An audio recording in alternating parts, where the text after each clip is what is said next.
Hello? Can you all hear me? Okay.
Go ahead. Today is Wednesday, January 6, 2021. Coming up on Roland Martin Unfiltered, broadcasting live from Atlanta, Georgia. Donald Trump's white domestic terror supporters stormed the U.S. Capitol, causing senators and members of Congress to flee the grounds. One woman is dead after being shot. A curfew is in effect as we speak. We'll give you the latest on what's happening with all the mayhem in Washington, D.C. that is simply at the feet of Donald Trump and his Republican supporters.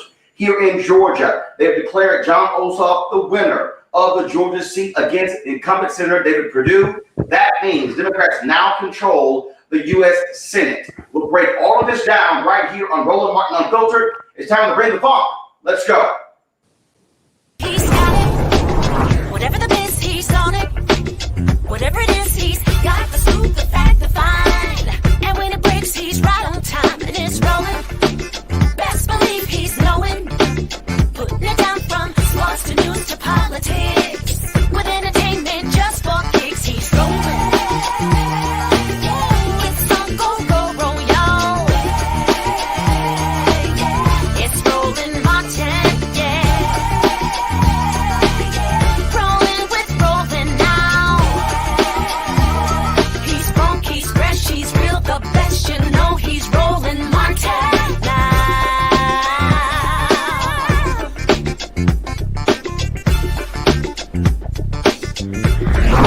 Martin! 3, 2, go ahead.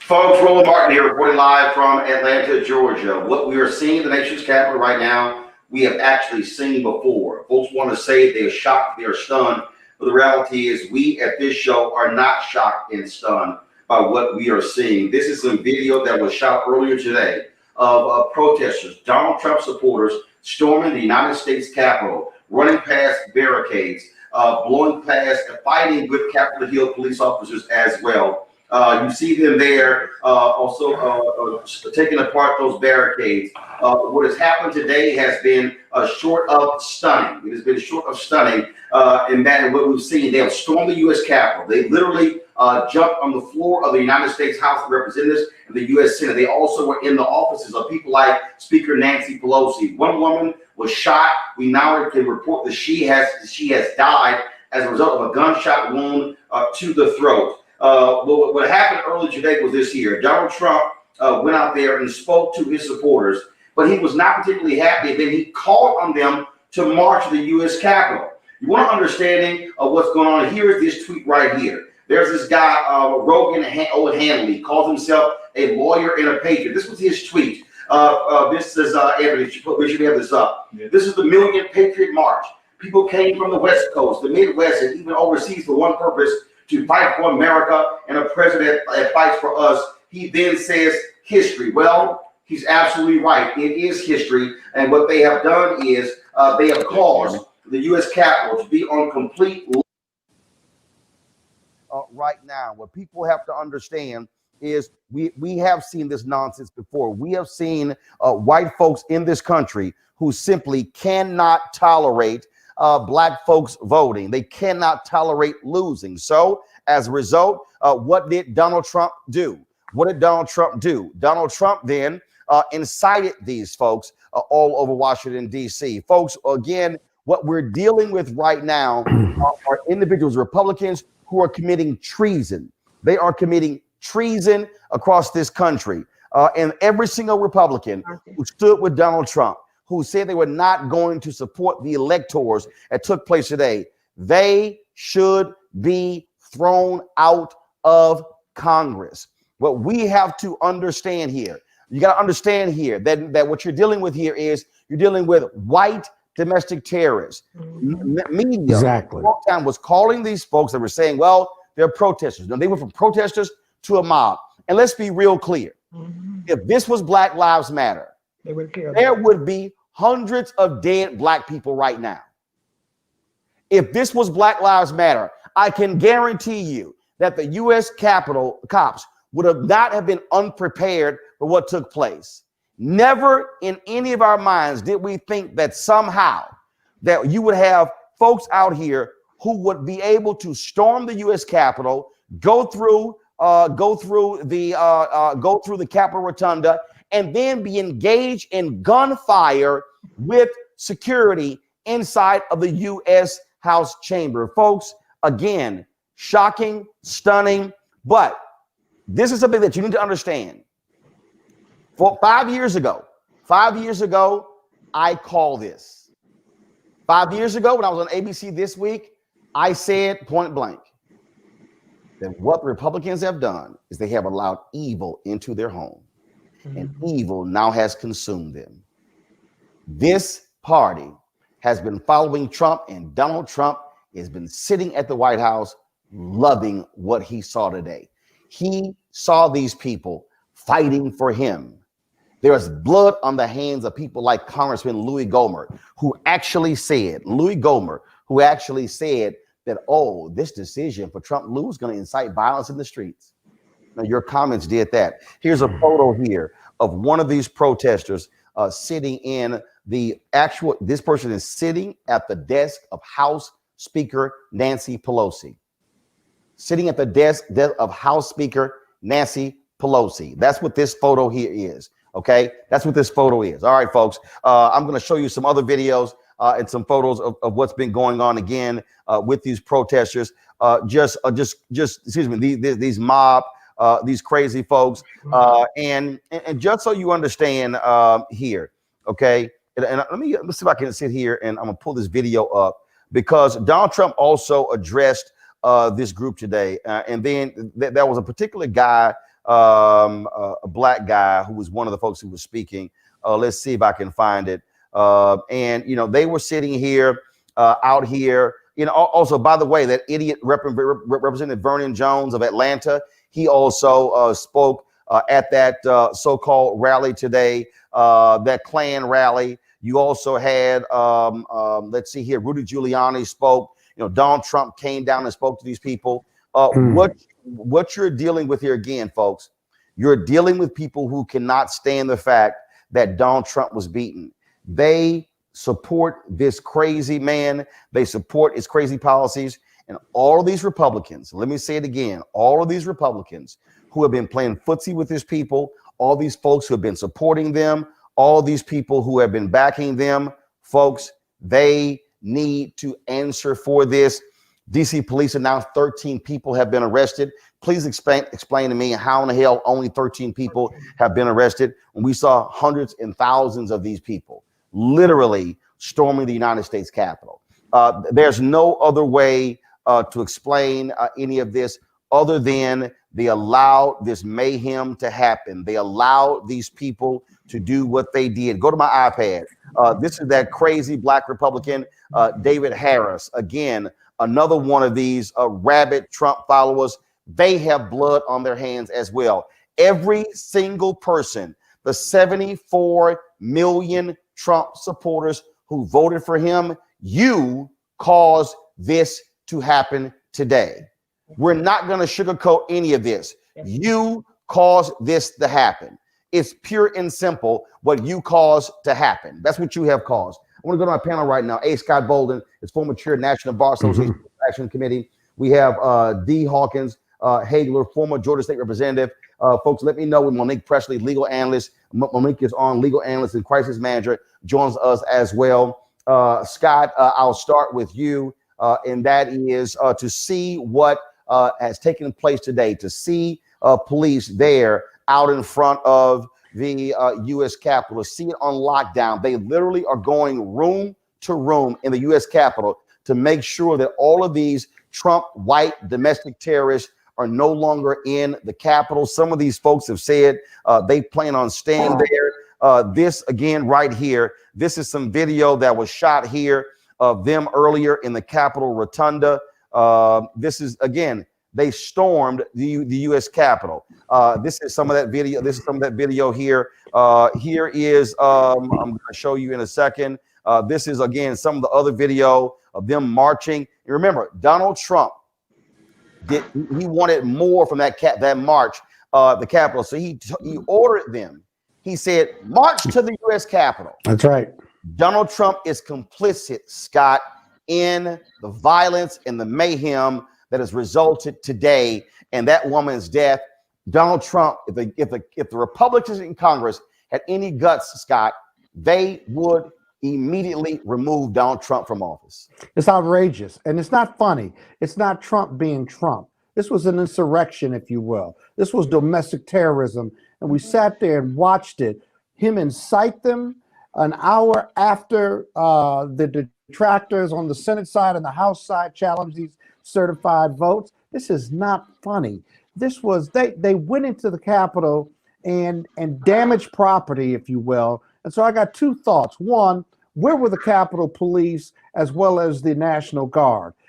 I'm not a conspiracy theorist, but I got a really good, strong suspicion that they were told to stand down. There is no way, if Black Lives Matter, you should get the picture of what the Capitol looked like with the military surrounding it when Black Lives Matter protested, and then look at the Capitol when these Trump supporters got there at being incited by Donald Trump. Secondly, there are only 13 people that have been arrested. There will be more, but you raised a really good point. They got to go room to room, and anybody who's been at the Capitol, that is a monstrosity of a building. They have underground tunnels that take members to do their vote. They have offices. They have kitchens. They have all kinds of rooms where these people could be hiding out in. And they got to the speaker's desk and left her a letter, as I understand one of the reports. Are you kidding me? This is a sad day in America. And I got to tell you, they've got to do the work, though. They cannot let this stop this certification. And those detractors on House and Senate side, they need to go sit down somewhere because they're the problem and they're part of this crisis that we saw unfold today at the Capitol. This Ali Alexander, he's actually founder of this Stop the Steal. He literally released this video 2 hours ago talking about how this was a peaceful protest. Listen to this nonsense, Monique. Look at this. And it's replicated on the other side. This is we the people. The growing frustrations of the government now is exactly what I've warned about. I've said that we need to make fair elections and transparent counting so that the people do not feel like the last resort is public demonstrations like this. Now, I want to say something. I don't disavow this. I do not denounce this. This is completely peaceful, looks like so far.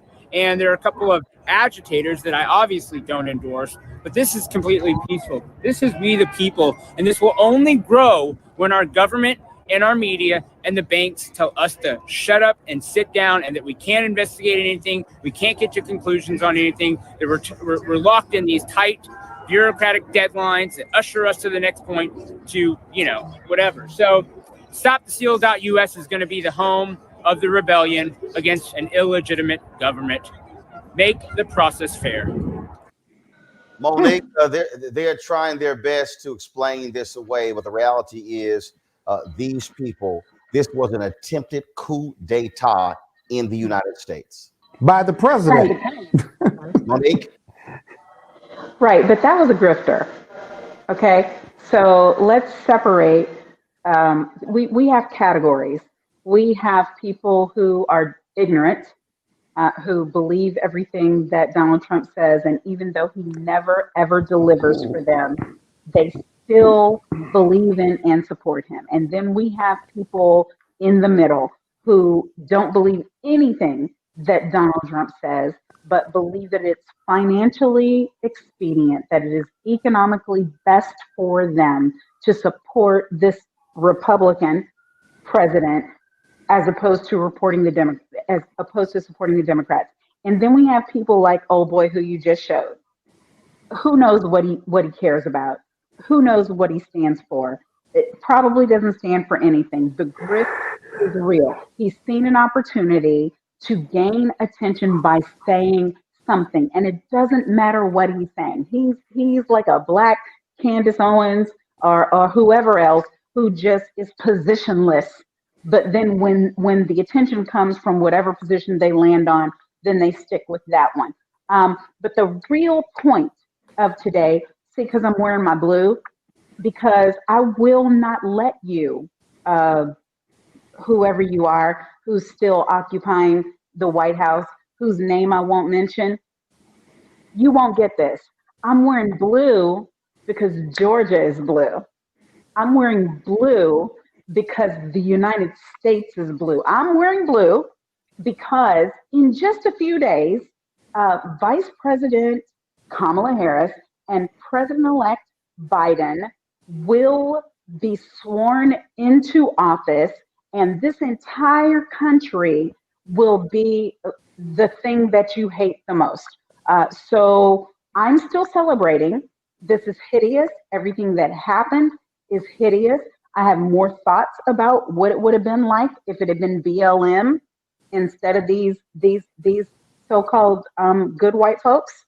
But for real, we're still winning, because even if they stopped us today, I guarantee you, either tonight or later tomorrow, Speaker Pelosi and about to be Speaker Schumer are going to reconvene, and the electoral votes will be cast. And on January 20th, we're going to get a new president. And if y'all didn't learn that you can't put a madman in office and expect anything different from this, God help you. But we won, right? The people who are sane have won.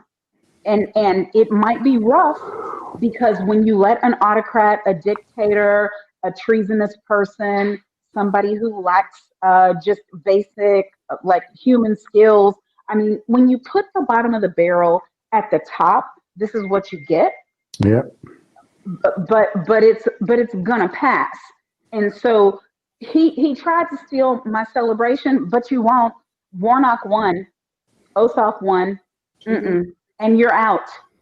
Good luck. Let me go to D here. D, I want to show you this here. This was a video that was posted earlier. U.S. Capitol Police, they're going to have to answer a hell of a lot of questions because this is a video where they had barricades, where they literally removed the barricades and allow these people to come onto the premises. What the hell is the point of barricades, D? Are you telling me that if there were 5,000 or 10,000 Black Lives Matter protesters, that they would just voluntarily remove the barricades? There were these videos of the Capitol Police escorting some people down the steps, some of them taking selfies with some of these people.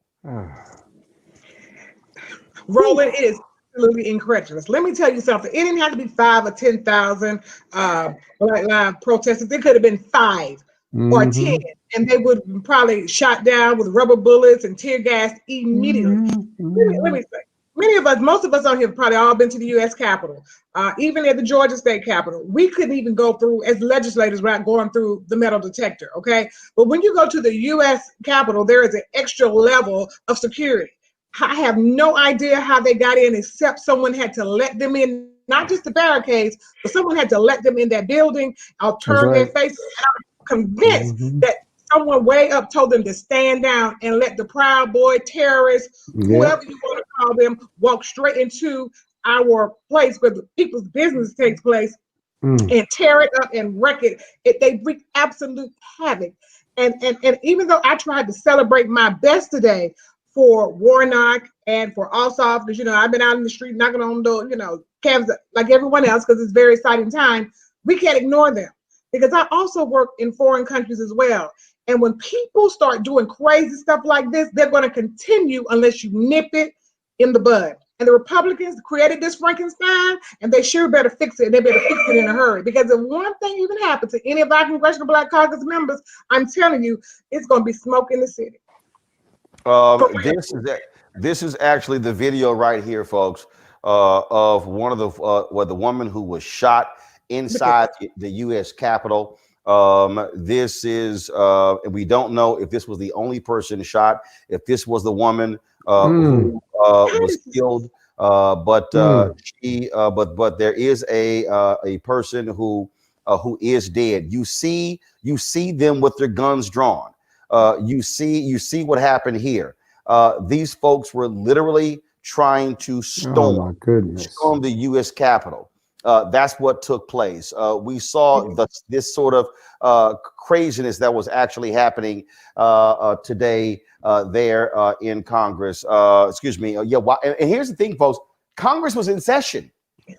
Congress actually had to adjourn for a recess They were rushing people out of the U.S. Capitol, rushing folks out. It was complete chaos.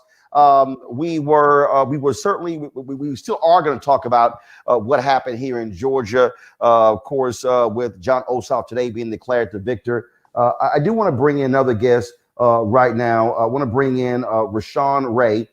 He's a Rubenstein Fellow of Government Studies at the Brookings Institution. I also have Tom Bonnier, CEO of Target Smart, join us as well. And so Rashawn was supposed to, Rashawn, I think you're on mute, so please unmute yourself.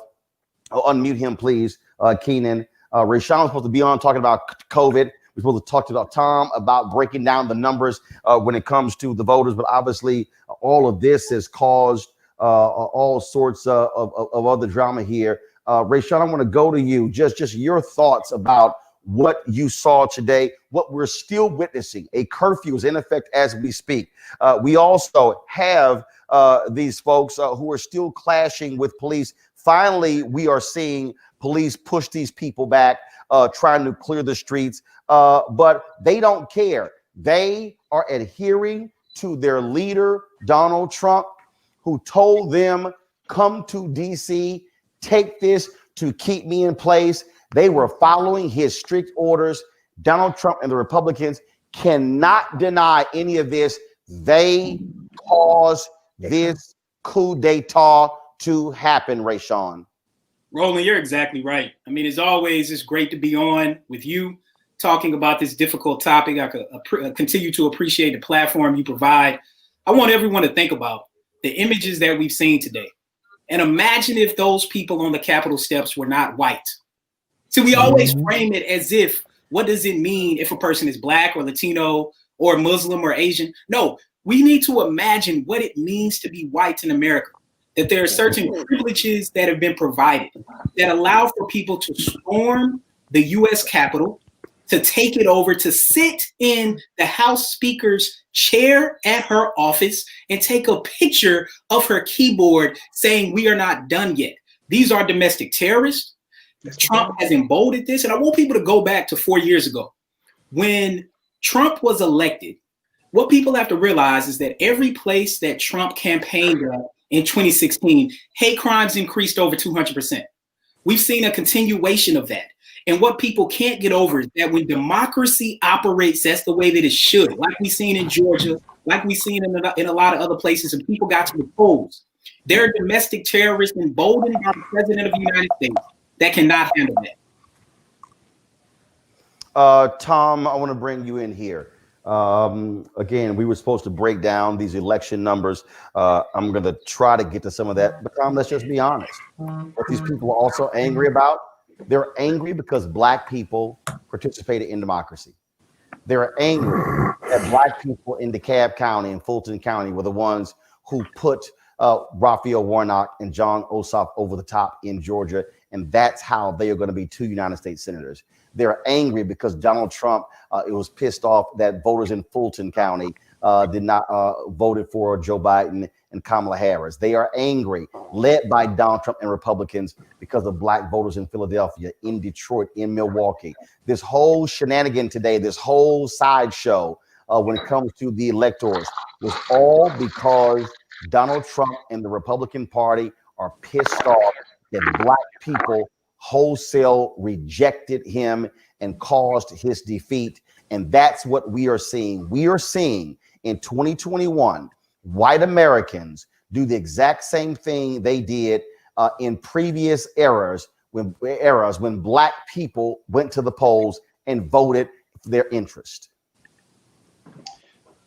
First of all, Roland, thank you for having me on. I couldn't agree more. And I think the fact that we're seeing this happen on this day, the day after this historic election in Georgia, where you had turnout among Black voters, that there is only one other election in this country, in the history of this country, in any state where more Black voters went to the polls, and that was the general election in Georgia, where Joe Biden carried it. So this was the second highest turnout among Black voters in any election in any state in the United States history. So to see this happening today, I think you're exactly right. I think what we're seeing is the inevitable result of violent denial that has been put forth by this president, but not just the president, his enablers, for the past 4 years. And this was always going to be the inevitable conclusion. We saw this, but the Republican Party humored him along the way. They not only humored him, they promoted his lies. They gave them credibility. And so these people come to Washington unable to believe the reality, which was this coalition that defeated Donald Trump, led by voters of color, that flipped states like Georgia and Arizona and delivered these blue wall states of Pennsylvania and Wisconsin and Michigan. They couldn't possibly believe that to be true, despite the fact that now over 70 court cases have been put in front of various courts, many of them in front of judges appointed by Donald Trump, and every single one of them has been rejected. There's no evidence, but that hasn't stopped them. And it's just this violent denial. And again, I think it's just the inevitable effect that we're seeing today. And it's sad. The thing that, and I don't want, let me know y'all with Melanie Campbell, President and CEO of the Black Women's Roundtable, the National Coalition on Black Civic Participation. She joins us. First of all, let me set this up. First of all, because of the mayhem taking place in Washington, D.C., this, and I'm calling it an attempted coup d'etat.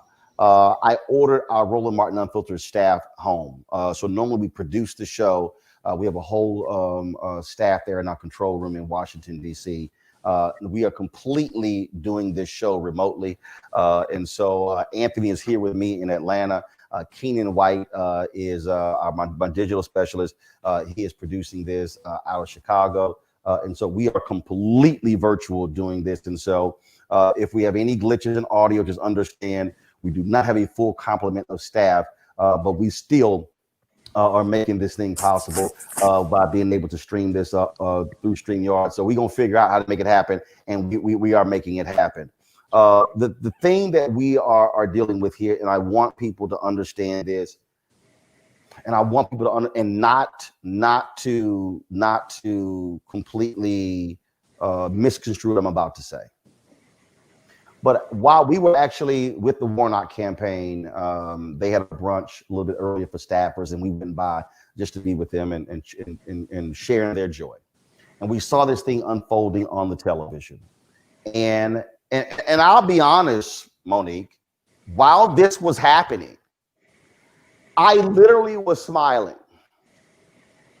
And the reason I was smiling is because I said, white America, 55% white women who voted for Donald Trump. I said, this on y'all.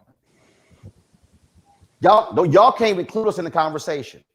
For all the people who said this could never happen, I was sitting there saying, we told you. Black people told you. The hashtag we used, we tried to tell you.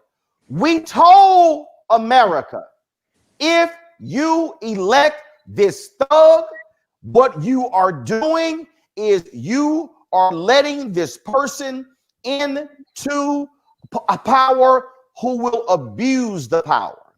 If y'all do this, what you are doing, you will cause serious harm. But see, Monique, they played footsie with the Tea Party. And they joined forces with them because they wanted power. Then they said, don't worry about it. We can control them. We got them. Then Obama finishes his term. Then Trump gets elected. Then you had the MAGItes. Then you had them. And then all of a sudden, and they're crazy and rabid. Republicans, oh, no, we cool. We got it. We got it. We can control them. We're going to use them towards power. And all of a sudden, building, and Trump continues, and he's a thug, and he's continuing, and it's building, and it keeps going, and they keep playing with it. And all of a sudden, oh, we're going to contest the election. Voter fraud, stolen, conspiracies, and they go along with it. And Josh Hawley in Missouri, and Ted Cruz of Texas, and all the 140 folks in the House. Oh, we're joining on because they were like, yeah, because we're going to run in 2024. So who can appeal to the Trump people? Now they're tweeting, we can't have this. We can't have this violence. Yes, but you unleashed this on America because all you wanted was power. And folks, this was February 21st. This was February 21st, Monique, on ABC This Week, February 21st, 2016. Listen to this. They invited evil in, and now evil is taking over. Okay, 2009, the night of Obama's inauguration, we will stop him at every turn. They love the Tea Party anger. They took advantage of it in 10 and 12 and 14. They always said we can control it, we can harness it. Now all of a sudden, Trump is taking advantage of it. He led the whole birther deal. The Republican establishment at some point has to say, you know what? We played with fire, and now it's about to consume us. They have to accept some blame. The Republican establishment never played with. Monique, pure and simple, evil. They've accepted it. Now they got it. They have to own it, but it's theirs.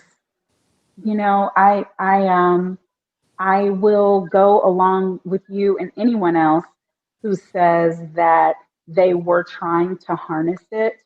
But to me, at the end of the day, when the devil showed himself as the devil, what I didn't learn, what was confirmed for me was they belong to him. They don't care, not really. The fact that they are themselves threatened with a siege on the Capitol, a siege on the Hart Building, you know, a siege on Rayburn. I mean, things that, as someone who worked in those buildings, my first job in DC, I was in Longworth, and then I worked in Rayburn. So I was working for Congressman Jack Brooks, who was then chair of the Judiciary, and then I worked for Congressman Charlie Wilson. I'm one of Charlie's angels. And so I look at this and I look at this and think about all the times that we had to be safe in place.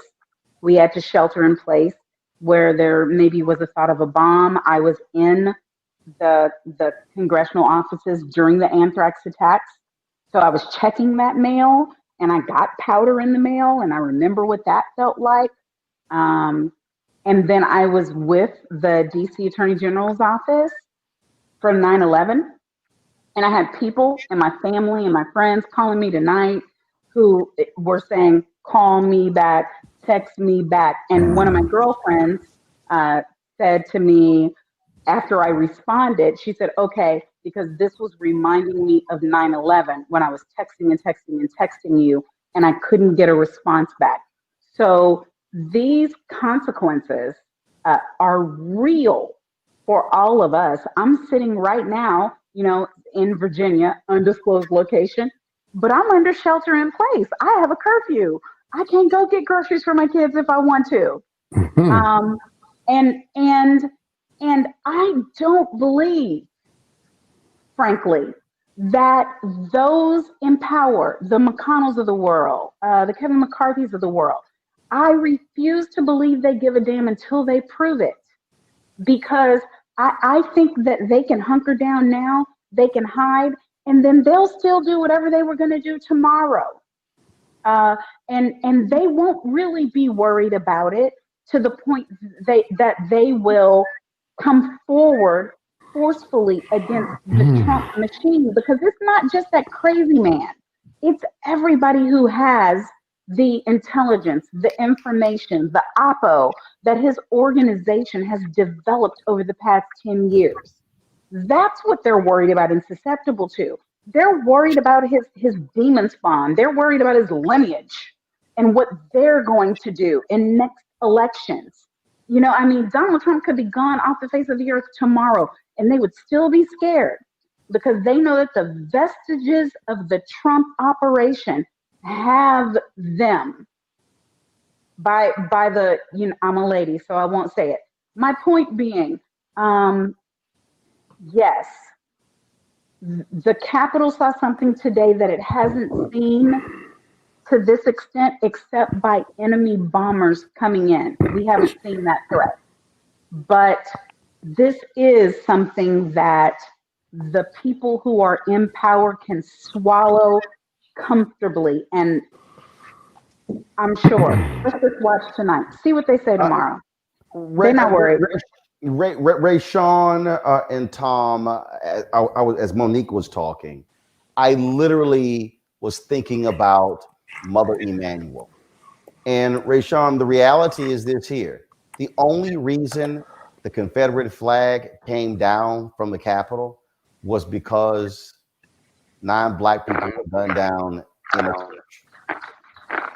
I dare say that Republicans, they didn't learn from Heather Heyer in Charlottesville.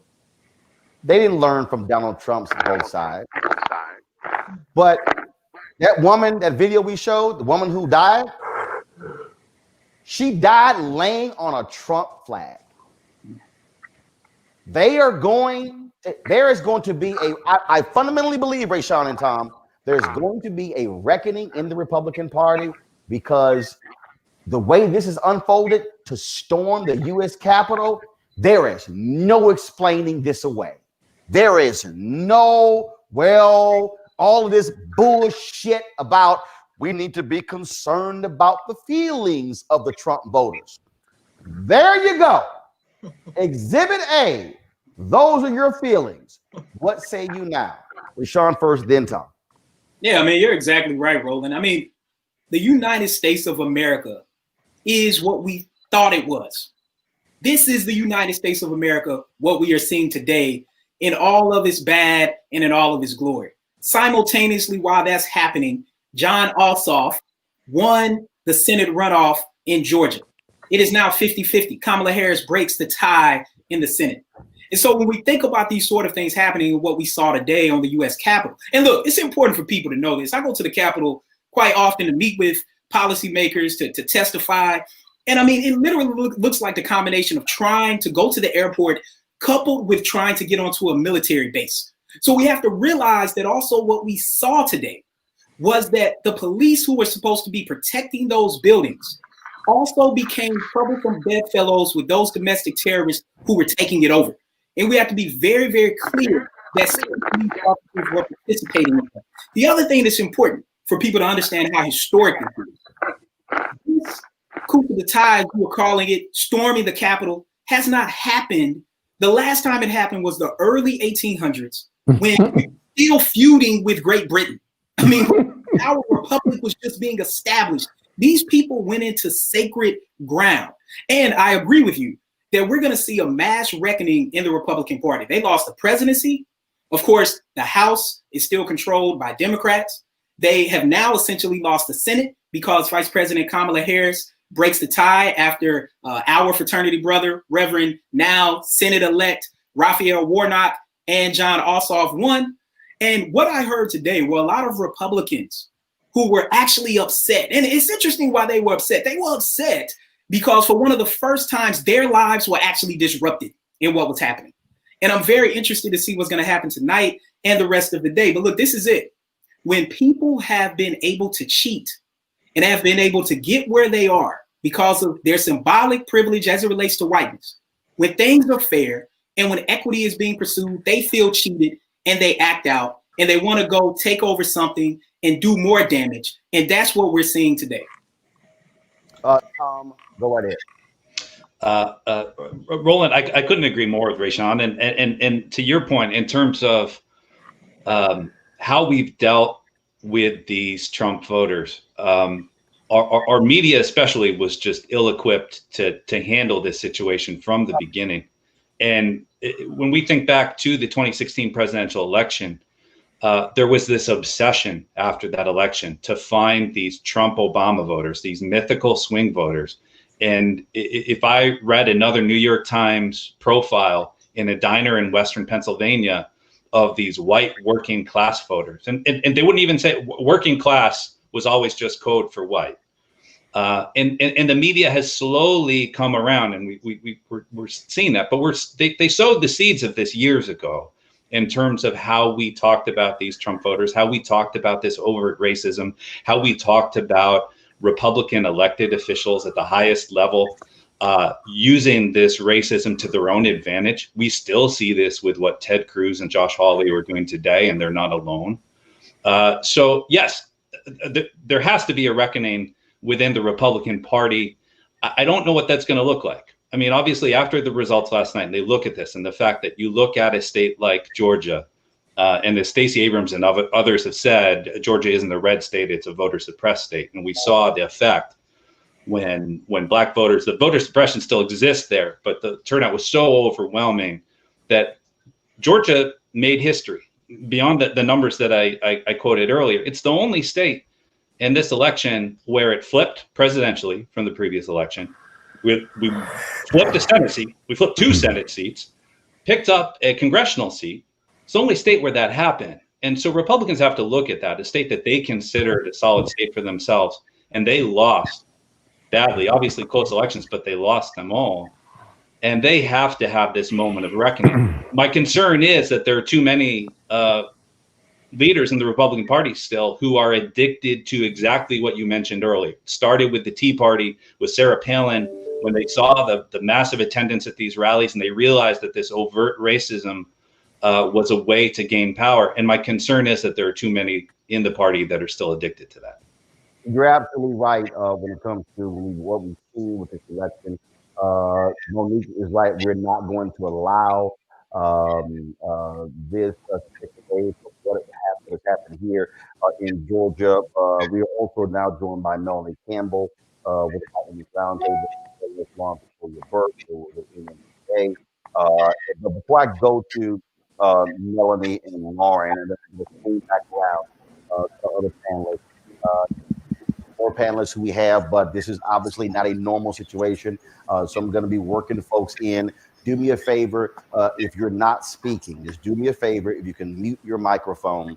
That way, when you move, if you're doing anything, we're not picking that up. We're not in our control when we can actually mute it ourselves. We're working on that. This was, before I go to you, Melanie, this was a video that was posted. This is what I'm talking about. These Trump white domestic terrorists overrun the state capitol. And watch this. Anthony, get ready to go to my iPad.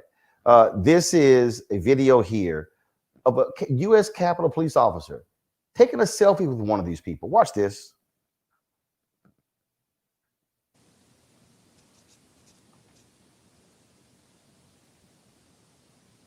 The NAACP, this was their tweet.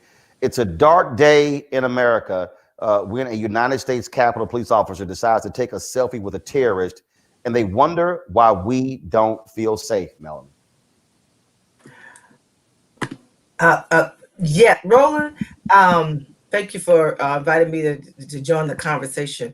What I'm seeing that and so many other things, first of all, many of us, you and many of us who get involved in activism and know how these things are done, you kind of saw something wasn't right before everything broke out, because you looked and you saw all these people, you saw and you saw no enforcement around, right? They don't let you get to the Capitol like that. And so it makes one to wonder. Yes, they talk about somebody broke through the windows and all that, but it just also, when you see a Capitol police officer taking pictures, like, are some of y'all complicit? I don't have any facts, but I've been around a long time. I'm like, something's wrong with what we saw play out today, that you could have them infiltrate that building to such a degree that they were able to get into the bowels of that building, into the actual chamber, and take a seat, right? Get into Nancy Pelosi, Speaker Pelosi's office, and just hang out and hang around, right? So what I believe, I will say this tonight, I bet when the investigation is done and thoroughly done, there's going to be some questions about what was going on with some of the people. And we know in law enforcement and a lot of other places, white supremacists are in those spaces. And so it makes one to wonder what else was going on. Was it just that they bum rushed the door? Were they already in those buildings? Were they already, you had 100+ Republican members who were playing this game today in the first place? Did y'all let them in early today? I've never in all of my life been able to see somebody get into a Capitol with a flag that's considered a weapon by most accounts. So seeing that officer take that picture makes one to wonder what's going on with some of the officers that are part of the Capitol Police. Lauren Victoria Burt, you have walked those halls of Congress many times as a reporter. This photographer, JMG Pics on Twitter, he posted this.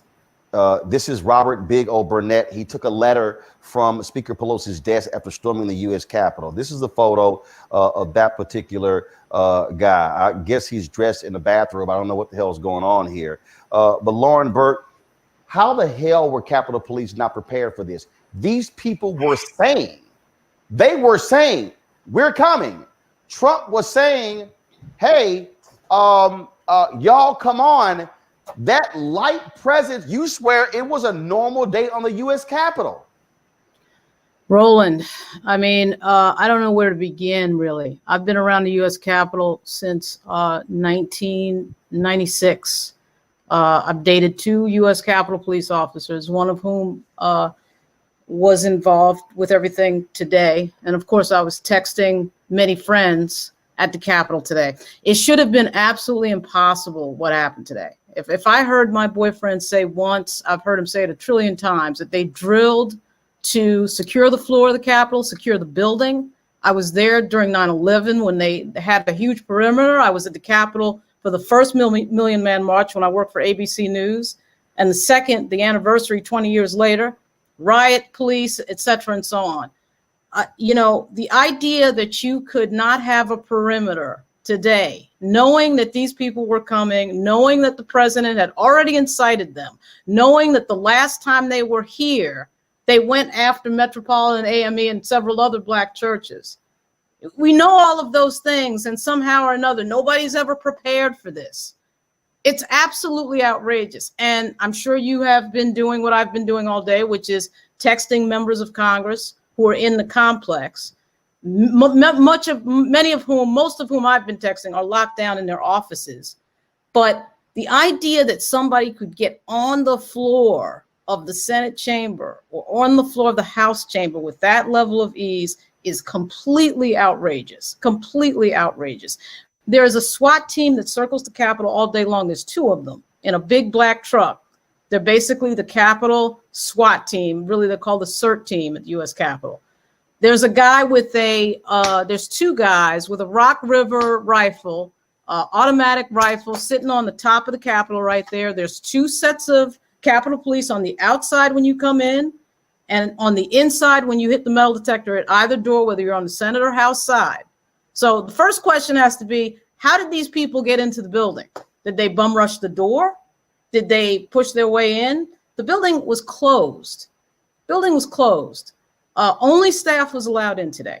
So how this happened, the after action report should be quite interesting, but quite frankly, somebody should be resigning over this. There's no way in the world this should have happened. Anybody who's been on the Hill for any amount of time knows that this is on the level of, and you know, Reverend Al Sharpton brought up today at MSNBC, I have no knowledge of this whatsoever, and I hate putting this out there, but he had kind of alluded to maybe there was some sort of, you know, traitorous activity with the U.S. Capitol Police. You almost want to believe that because it should not have happened. And you know, it reminds me of Charlottesville. We had the same thing with Charlottesville. These guys marched through UVA with torches. Mike Signer, the mayor of Charlottesville, and Terry McAuliffe, the governor at the time, act like it's no big deal. They do it twice. You know, they're saying anti-Semitic and racist things. They're clearly white supremacists. Everybody falls asleep because this is part of the problem. A lot of white people do not take the activity of other white people that is dangerous seriously enough. They wait until something happens and then they want to take action. Well, in this case, it's particularly stupid because these people were in Washington, D.C. on December 12th. And they burned a bunch of stuff and punched a bunch of people in the mouth at random on the streets of Washington, D.C. And only 20, 30 people get arrested. And now here they are back again, and everybody's acting surprised. The sergeant of arms acting surprised. And then when the mayor of D.C. and the Speaker of the House do the right thing and call for the National Guard, they can't get it. And the governor of Virginia has to send the Virginia National Guard in. Outrageous. But the first thing is, these members of Congress, they're going to come back in at 8 o'clock. The Senate is coming back in at 8 o'clock. And the question is Josh Hawley and Ted Cruz and Marco Rubio, who was begging on Twitter for Trump to do something, going to shut their mouth and put country over Donald Trump? Or are we going to see the same nonsense again? That's the question. Because I don't get it. I think this is completely ridiculous and crazy.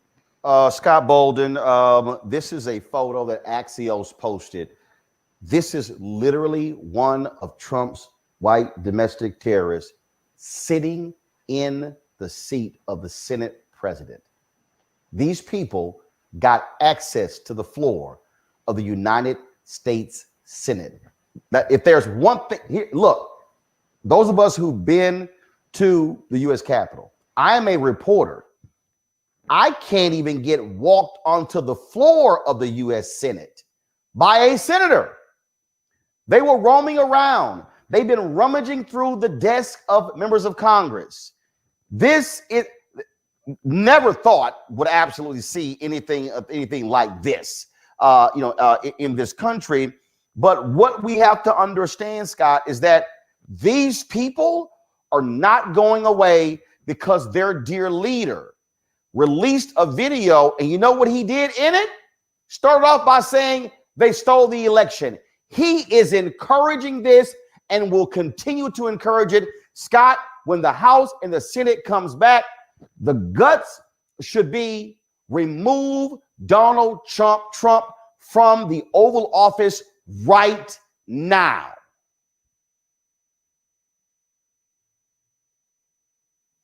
Make sure you're off of mute, Scott.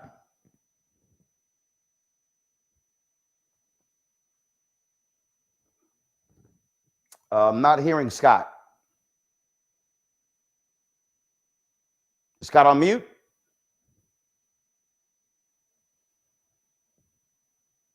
Okay, I'm not hearing Scott. Let me go. D, if you could speak to that. We're just listening to all of the guests tonight, the panelists. Everybody is right on point. It is unbelievable how they went into the chambers and sat down. I mean, it was like they were going, it was their house. I'm going over to your house for a picnic and I'll be there when you get there. This is unheard of. And so I think the reason that we're all acting like this is because we are literally shocked that this has happened at the United States Capitol on a day like today, when we're supposed to be celebrating, well, at least for me and most of us on here, we're celebrating the election of two people in Georgia that's going to shift the dynamics. And instead, we're trying to figure out how rogue terrorists got into the Capitol. And there's no way they could have gotten in there unless they were escorted in. So I think all of us, well, I'm going to go a little further. I know it's a conspiracy because there's no way you can get to the United States Capitol unless you were escorted in. That many people with batons and hammers and, in the rotunda chasing police officers. I've seen videos that they were chasing Capitol Police through the rotunda. I mean, were the Capitol Police told to stand down? Why didn't they shoot on sight? I'm not understanding what's happening here. I mean, they were under siege. So they should have been trying to at least fight for their lives while they were in the Capitol. Because what if they would have shot the Capitol Police? I mean, I'm not understanding what's happening, bro. I don't know what's going on. Let me go to Monique, and then I'm going to go to Scott. Hopefully we can hear him again. Also, Lauren just sent me this text that NBC is reporting that Twitter has suspended the account of Donald Trump for the next 12 hours. Monique. Praise God. Thank you, Jesus. That's helpful, at least. So I just want to say, as somebody who has worked on the Hill and somebody who has worked in DC as a senior litigator for the Office of the Attorney General and represented the DC Police Department, even when Charles Ramsey was there for the case that he's been talking about over and over again on CNN tonight, the Pershing Park case, where a whole bunch of people were arrested that shouldn't have been arrested.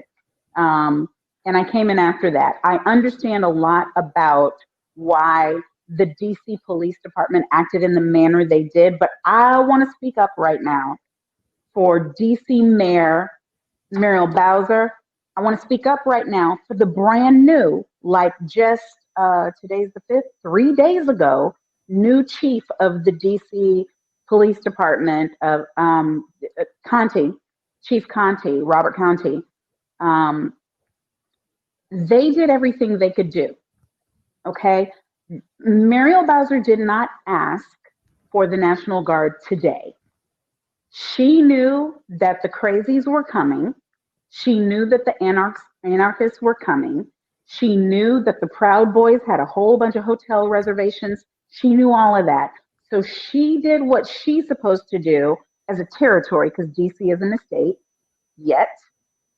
And she requested activation of the National Guard. That was over 24 hours ago. So they thought that they were going to be secure. Do you know why the National Guard was nowhere to be found?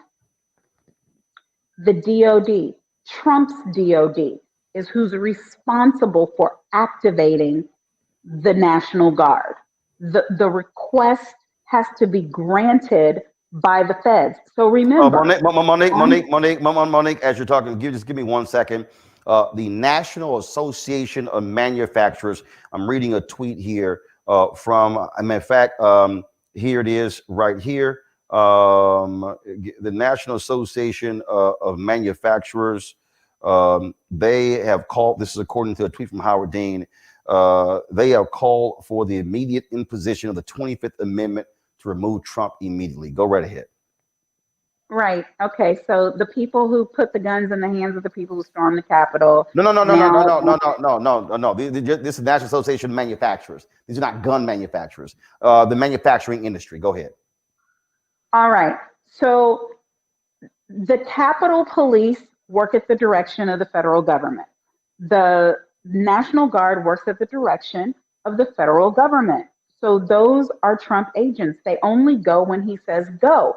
So when people are talking about why weren't there people there, why weren't they ready, District of Columbia was ready.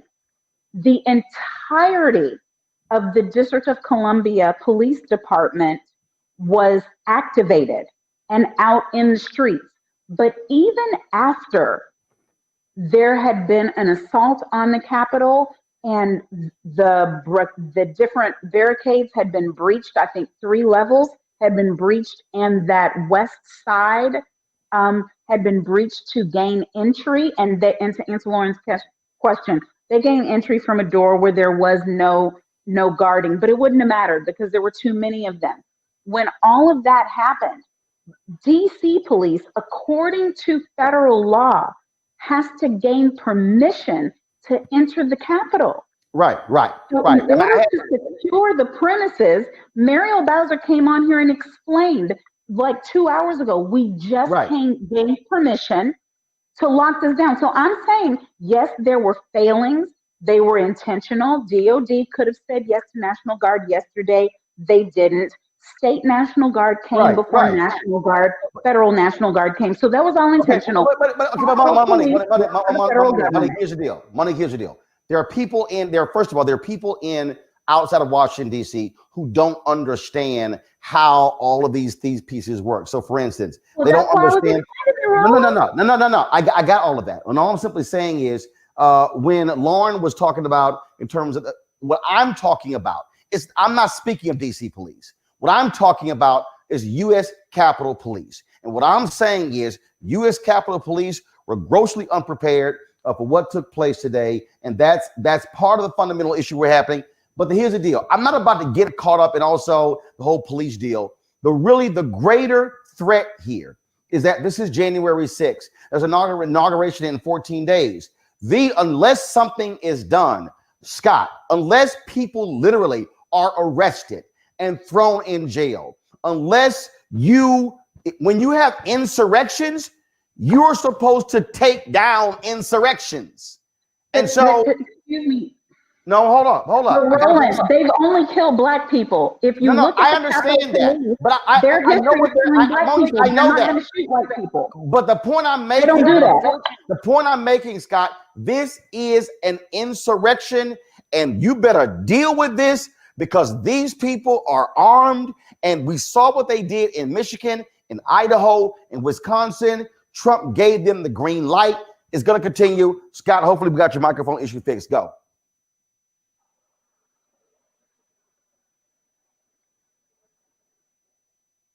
All right, I still cannot hear Scott. So Scott, you may need to do a reboot, drop out of StreamYard, and then come back into it. And so please do that. What's the point? I can't hear Scott at all, so I'm not quite sure of what's going on with his audio. The point I was just making there, Tom, is we better deal with it. I mean, this is. I have been warning people. First of all, forget not just 5 years ago on ABC this week. I'm gonna go back to 2009 when I kept saying, I said, we are in the age of white minority resistance.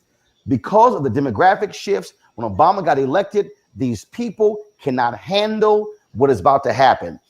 Tom, it's going to continue. And the Republican Party, they see these people as their base.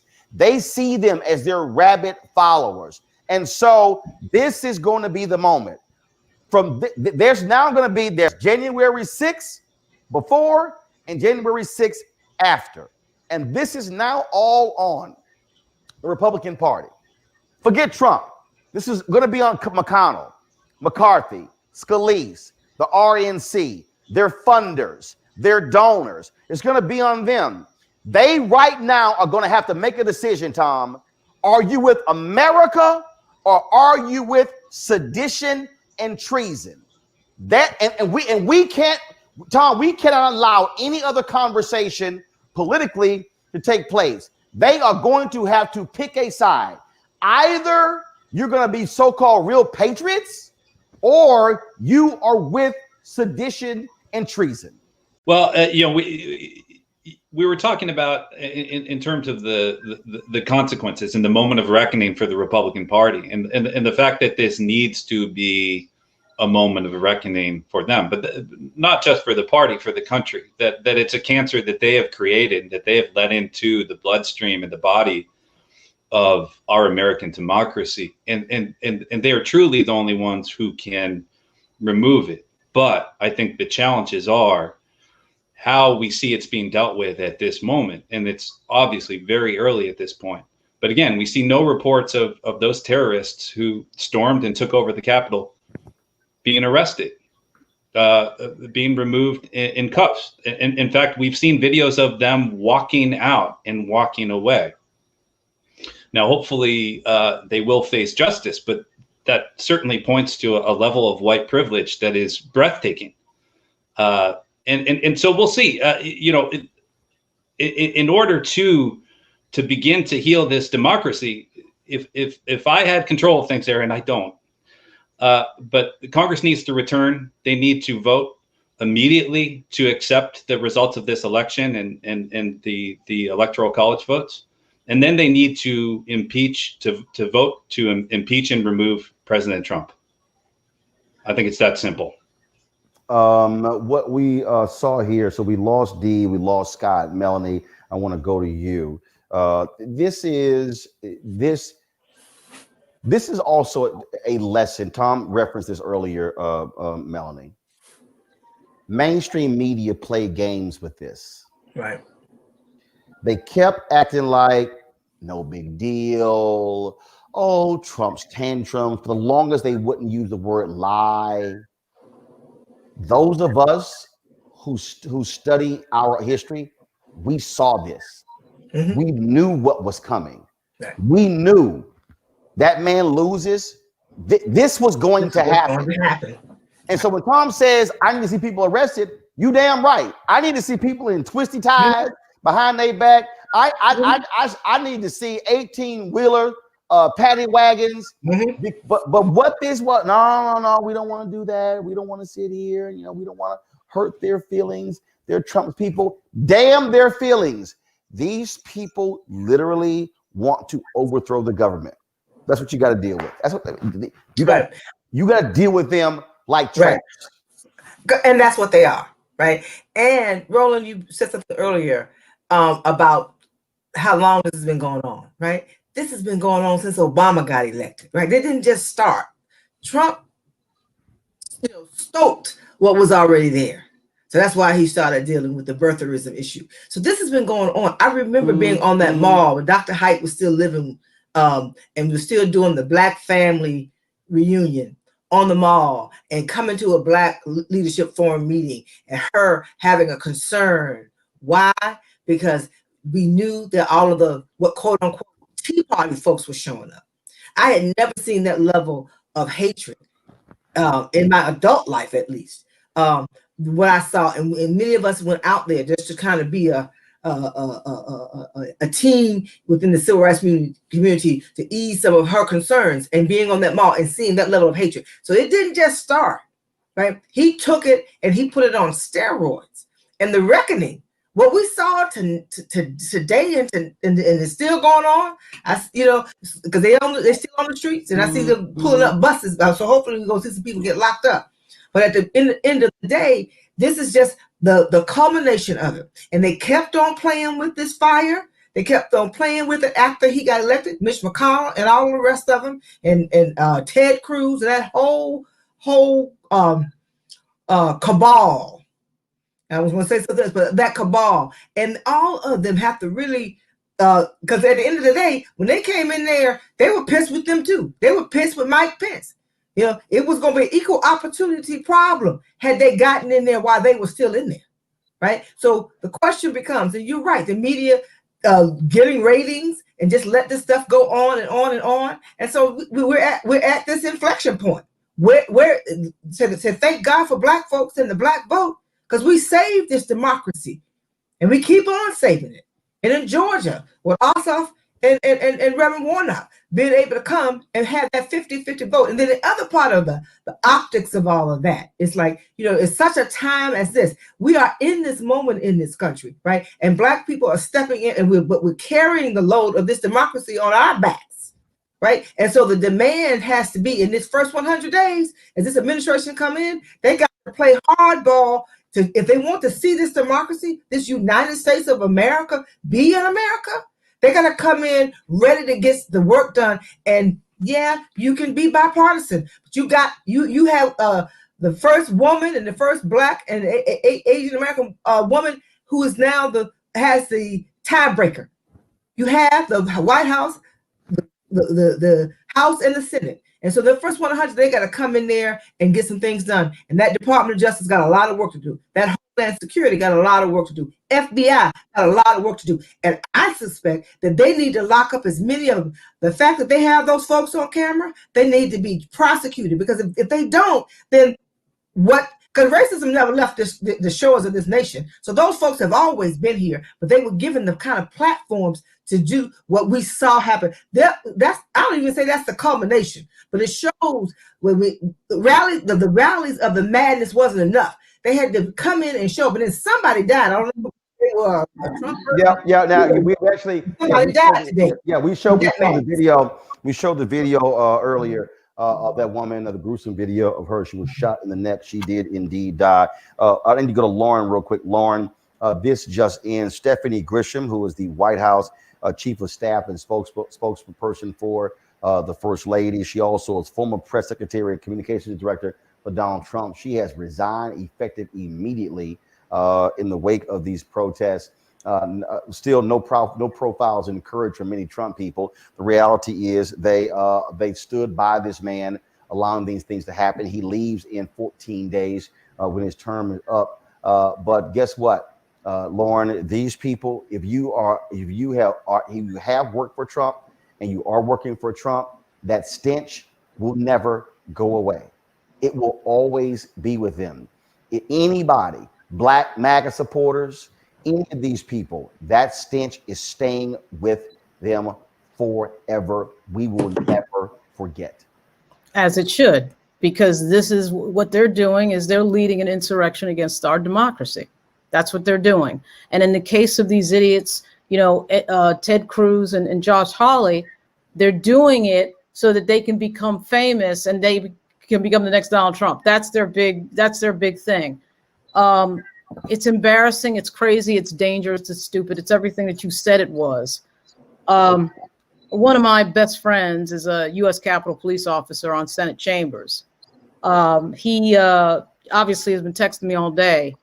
And I have to tell you that, there's no part of this really that should have surprised anybody. It's just like what you said, Roland, about the fact that we could see this building up. And, to go to what Melanie said, we saw the beginning of this with the Tea Party in 2010.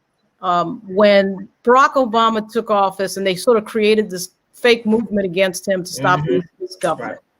And then the next thing, of course, that happens is they created their own reality, really. And now it has come to this. They basically created this ruse that the election was somehow stolen from Donald Trump. So this represents a triumph of misinformation and deliberate disinformation, and the president lying. And finally, Twitter now is finally doing something. I mean, what takes so long for these things to happen? The guy has been inciting violence for 2 years. What takes so long for these things to happen? I have no idea. So I don't know what else to say. I just think that my phone is blowing up because I do have a lot of friends on Capitol Hill, and the Senate is going to come in at 8 o'clock. Apparently, Kathy McMorris Rogers, a Republican in the House, has decided to drop her objection to the certification of the election. What a novel idea. I guess violence has to be incited for you to figure this out. I mean, how stupid are these people that it takes this? And basically, those members are in fear just like everybody else. But the fact that it takes violence for us to get to this moment is incredible and embarrassing.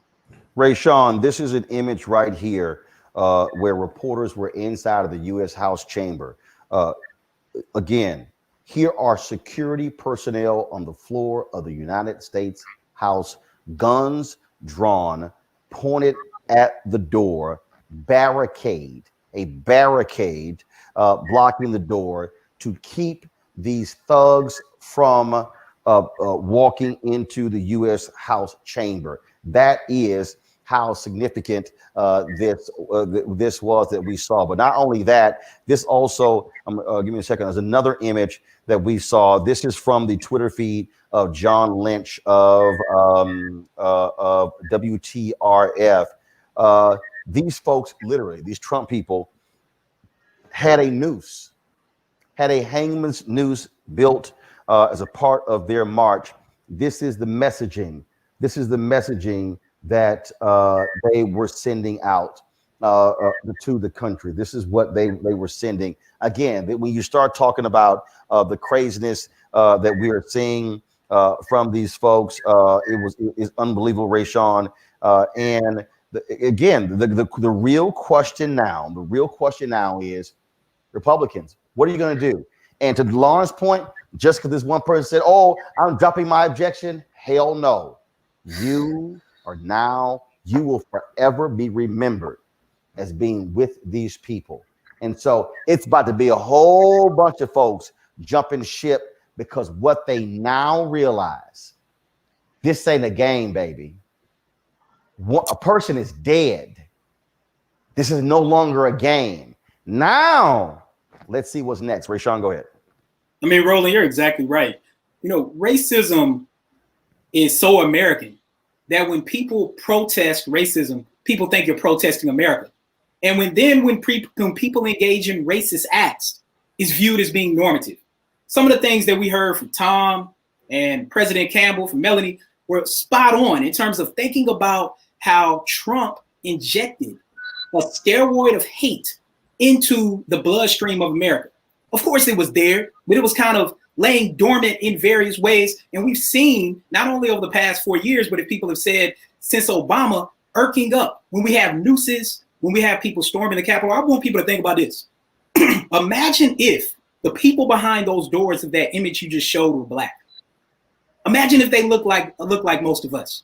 Imagine the bloodbath we will be seeing at the Capitol because of what happened. Because see, there are other images during Black Lives Matter protests of gates being up, of the U.S. Capitol Police and the National Guard standing guard of these buildings, putting property over people. But the minute they do it, we don't see that. There are a couple of things to note here. The work that I do on policing, I always talk about how bad apples come from rotten trees in policing. Well, these bad apple police officers come from the same rotten tree of these domestic terrorists. And mind you, they have built these trees and then strung our people up on these nooses that they put before the state capitol. And as our dead bodies fell, then the soil underneath became a part of us. That racism is embedded within the very soil and fabric of the United States of America. And there are a couple of stats people need to know here on why this is important. You and others highlighted this earlier. First, there was a Department of Homeland Security report. There have been several, but a couple of years ago, I testified on one along with the president of Brookings, General 4-star Marine General John Allen.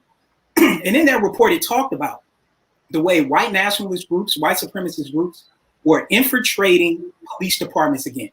We've seen a lot of that, and what we saw today, we have to ask ourselves, as people said before, how do we see people climbing the Capitol walls?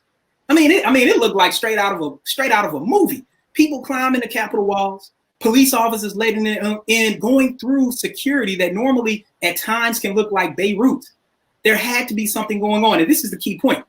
If we look at Georgia and we look at changing demographics, Georgia is one of these. And I wrote about this, and Melanie Campbell essentially mentioned this. I wrote a piece at Brookings that said how Black Americans saved Biden and American democracy.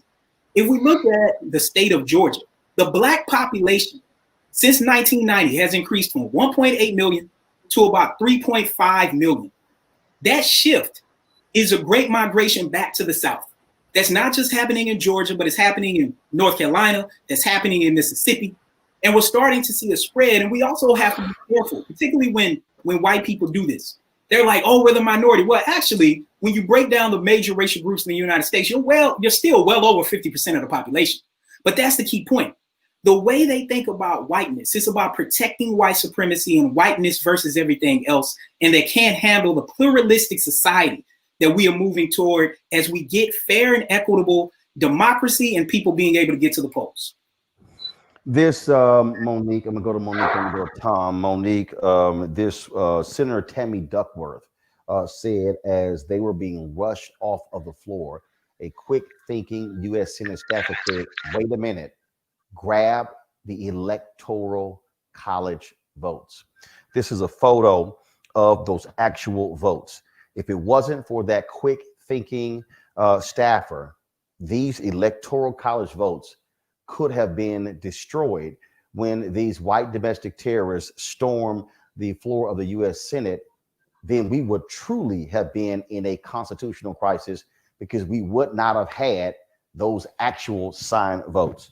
Your thoughts on the fact that Congress is going to reconvene to go through with this, and also Nancy Pelosi, she sent out a tweet. You sent this to me moments ago. Let me pull this tweet up from Nancy Pelosi, where she made it perfectly clear that Congress is going to do their job. This is what she said: today's shameful assault on our democracy, anointed at the highest level of government, must not deter us from our responsibility to the Constitution. Tonight, we will move forward with the certification of President-elect Joe Biden's election. Monique, go. Yeah, if you're looking for the original gangster, that's her. So all this they trying to do, forget about it. She's another breed. And I was waiting for, because I've been hearing privately that they had committed to coming back tonight no matter what. I was waiting for something publicly to be said. So you see a few minutes ago, she did confirm the Constitution. You know, the Constitution requires them to do this today. And so they at least have to try, as long as it is still today, to get it done. And Senator Schumer is saying the same thing. Mitch, I'm sure wherever his bunker is, he's probably saying the same thing because he's done with all of this. So the fact that they're going to come back and try to meet and get as far as they can, and we'll see, right, how many of these congresspersons and senators who were part of the seditious behavior, who were part of the insurrection, will still be a part of it now that they've had to shelter in place, now that a woman has died, now that police officers have been injured and taken to the hospital. We'll see what they do. They're going to have an opportunity to begin again, but I am glad that they are going to stick to it because, as I said, I'm still wearing blue. You know, no matter what y'all did today, Georgia's blue now. Good luck. Georgia had voted for a Democratic president, and now has not one, but two Democratic senators. Yes, and John Lewis's seat is now filled by the first woman and first Black woman to ever hold the seat. This is the first Black man to hold. Listen, the youngest man in the Senate right now is coming out of Georgia. So it takes a fight. And there's going to be blowback because this is Custer's last stand, everybody. Google it so you can understand what I'm saying. But they're still going down. This country is not what it was. And no, just your whiteness and you're over 50 gets you nothing by fiat. It isn't just because you exist anymore. And so people have to adjust. And adjusting and change requires disruption. And they did their best, but still. I want to bring President Joe Biden, Vice President Kamala Harris. Tom, today it was the race was called for John Ossoff here in Georgia. So John Ossoff, age 33, becomes a United States Senator, defeating Republican incumbent David Perdue. He will serve for a 6-year term. Pastor Raphael Warnock also beat Senator Kelly Loeffler.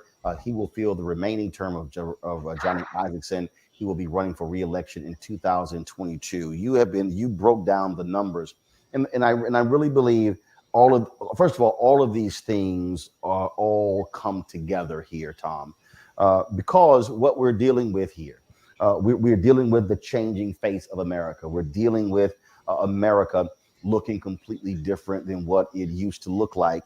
And I go back to what I said. When I said in 2009, we're living in this age of white fear. There was a poll that was taken, and the question was asked, are you optimistic about the future of America for your children? This was shortly after President Barack Obama was inaugurated. Every group other than white America, a majority said yes. I saw that poll and I said, y'all buckle up. Glenn Beck, you heard him on Fox News. Obama hates white people.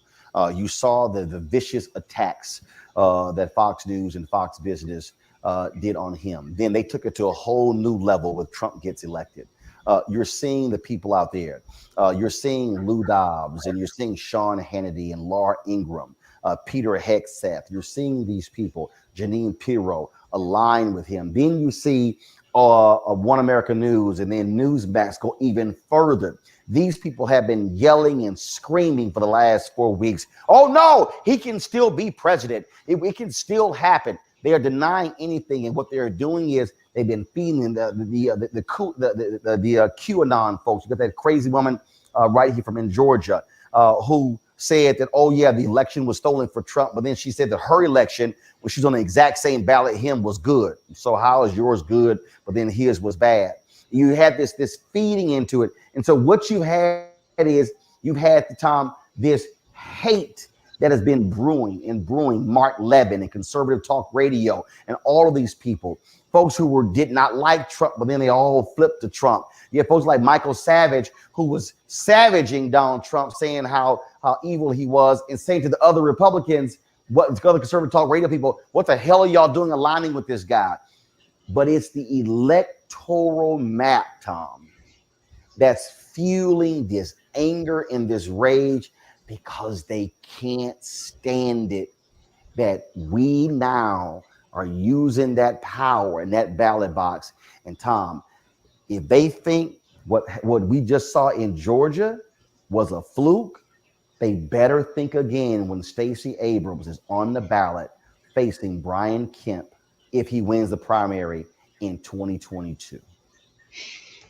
Amen. I think it's so important here to take a step back as you did, and to recognize how this happened in Georgia. And as my fellow panelists know, especially a former representative from Georgia, this wasn't something that happened overnight. It's based on organizing that has happened for years and years and years. But I want to focus on this year because I think it's a story that hasn't been told enough. When we think of when the pandemic began in this country, and all field organizing came to a screeching halt across this country, something that's generally to Democrats' advantage, to go out and knock doors, register voters. and it stopped. Voter registration basically stopped. And then to the extent that voter registration was happening, suddenly Republicans were out registering Democrats. And then what happened in late May when the video of George Floyd's murder was released and the demonstrations began. And I remembered that night, that it was a Thursday night at the end of May, I believe May 29th, when the demonstrations began in Atlanta. And Mayor Keisha Lance Bottoms and Killer Mike both went up on a press conference, and they made this plea and stressed the importance of voting, that enfranchisement is going to be our most powerful weapon in fighting back against again this cancer in our country. And so I looked the next day, because the primary was already happening in Georgia, early voting was happening, and I wanted to see what impact that would have. And what we saw is that literally the next day, the African American share of the early vote, the early in-person vote, doubled the next day. The youth vote doubled the next day. And we began to track that over the summer, because as we know, the Biden campaign made the decision to not go out and organize in person. But what we saw, wherever these Black Lives Matter demonstrations happened, voter registration surged. And when you look at the results, not just in Georgia, I can look at it and say that this result wouldn't have happened if that movement wasn't out there organizing, but also inspiring voters. And when you look at the exit polls in Georgia, we see a majority of voters in the general election in Georgia said they had a favorable opinion of the Black Lives Matter movement. And in fact, there was no question that was a better predictor of how someone would vote in that presidential election than their opinion of the Black Lives Matter movement.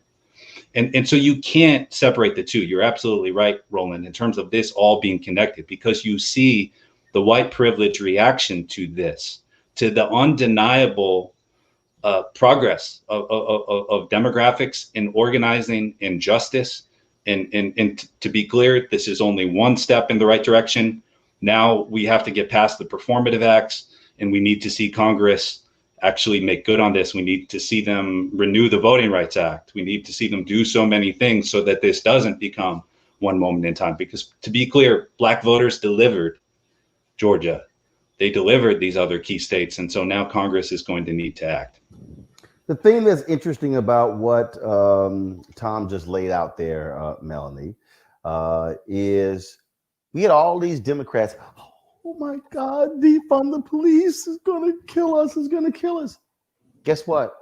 Loeffler and Perdue and Mitch McConnell's pack, they attacked constantly. Ossoff and Warnock constantly would defund the police. It didn't work. This is what happens when you pay attention to the people out there. 112,000 people who did not vote in the November 3rd election, Melanie, voted in the runoff. Of the 112,000, 40% of them, 30% of them were 18 to 29. Right. Of the 40% of the 30%, Black. They were Black. So for all these people who said, oh, defund, and yes, I got great respect for Congressman Jim Clyburn, but he's wrong. He's wrong. The Democrats who lost because they did not run smart campaigns. And so if you're able to energize young people and can beat and go door to door and canvass, then you can win. Please, Carolyn Bordeaux won a seat in Congress, and they hit her with defund the police. Right. And Roland, I that whole thing, you would think we weren't in the same year when some of the rhetoric came from the Democratic Party, from some folks in our party. I am a Democrat. And so it's like, did we just not go through the summer we went through? We know our people what the concerns are. It didn't just start. It just escalated based on what happened with George Floyd and Ahmaud Arbery and then Breonna Taylor, and the killings just kept coming. So at the end of the day, we knew the policing, police reform, people, my thing is, you get caught up in semantics. You ought to be able to, as a candidate, be able to break down what you mean, right? And not get caught in that. And in reality, is a lot of the seats that they lost were going to be hard to keep anyway. I question what was going on with the DCCC. That's another question. Like, how did y'all not see? You know, get spending all this money. Y'all don't know where the beat is. So when you're pointing at the very, you can't say great young people turned out and then, oh, we lost because young people talked about defunding the police. It's an oxymoron, in my opinion, right? So that's my opinion. But at the end of the day, these young people are turned on. What's powerful is they have connected, you know, that protest and being in the streets to the polls, and now looking at these next 100 days. That's what I'm loving, because I'm seeing a lot of young people who are in leadership, my sister Tamika and so many others who are connecting those dots and being able to see that. And so for the Democrats, that George Floyd Justice and Policing Act needs to be like a number one priority, because we voted across generations. And you know, Roland, the exit poll that we released right after the November election showed that Black men, Black women, young people, senior people, across the board, the number one issue continues to be for Black people. What do we want the next president to deal with and address? And that's systemic structural racism. That is criminal justice reform, police reform, and of course COVID, because it's killing us disproportionately. So that's what they need to focus on. And so now, with all that has happened and all of that hand wringing, look what happened again. Black people in Georgia showed up and showed out, and you just gave the data about the young people showed up. And so we got to make sure that we all do our part to demand that our friends accountable to what we voted for. And so don't come in there talking about all this bipartisan whatever. Do what you need to do to in that first 100 days to show that what we Black folks risk their lives. You're one of them, getting out there out in the middle of a pandemic. You know, I wish I could have been out there with you for the second half, but I couldn't make it out there personally because of my COVID experience. But at the end of the day, our people also, these organizers, these Black Lives Matter, seasoned civil rights organizations, all of our organizations risk our lives to turn this thing around. And so we gotta make sure that we hold them folks accountable. And now they've got the Senate, they got the House, they got the White House. Take care of business. In just a second, the U.S. Senate is going to return supposedly at 8 p.m. Eastern. I'm going to do a final round of comments with our panelists. I will start first with you, Rayshawn. You know, I think when we look at the type of incidents that have happened today, what it really speaks to is that, again, this is what America is. And if we want to change it, and we just heard Melanie Campbell laying it out, I mean, the blame that has been put on progressives simply is not what the data show. Instead, what the data show is like what happened in Georgia. There are a lot of people who want changes. And make no mistake that what happened in Georgia, like what happened in Pennsylvania, like what happened in Michigan, Black people did that. We need to be very clear about that. But coupled with that, we're also white liberals and white progressives who want to see changes to what's happening, along with people who are Latinos and Asians. And if people really want to do that, they have seen their vote matter. And people should be tuning in to what's happening because, look, Tom said it, Melanie said it, other people said it. This is American history. People will be writing and talking about this forever. This moment lives on. It's up to us to decide what we want the next chapter to look like after we continue to deal with the division that we're dealing with right now.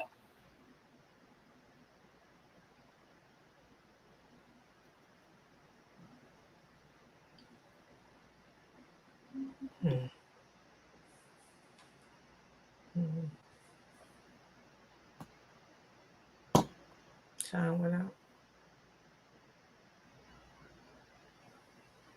Lorna, are you there? Oh, I'm there. I couldn't hear you. I'm sorry. There we go. Your final comment. Sorry.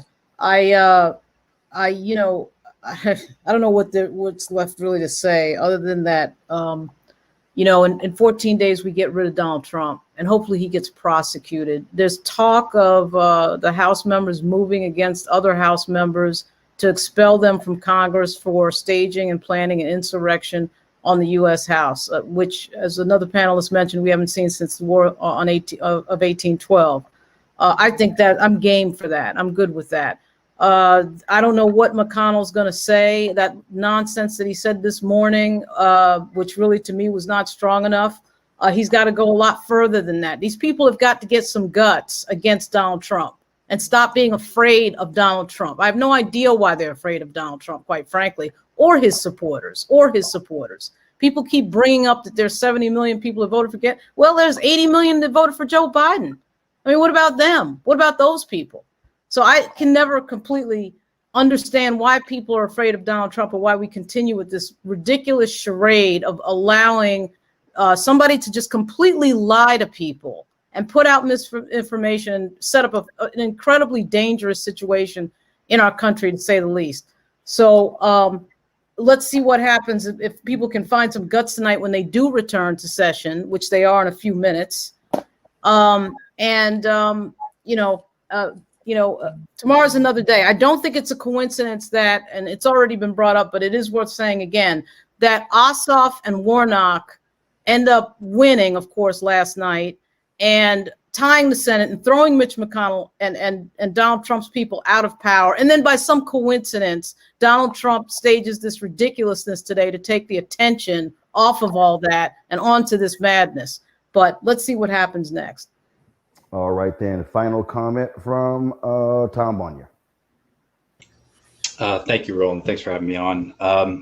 I just keep thinking about how politics in this country has a way of holding up a mirror to our true selves. And I think about today and the juxtaposition of a black man and a Jewish man being named winners in Senate elections in Georgia and how uplifting that is. But at the same time, I think of Cori Bush, a woman who has been tear gassed at demonstrations, sitting in the United States Capitol and seeing these terrorists coming in and then seeing these terrorists walk out.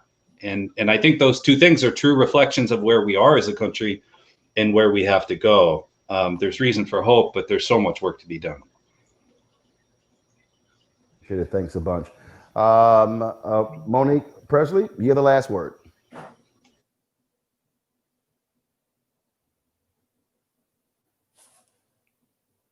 Monique, are you muted?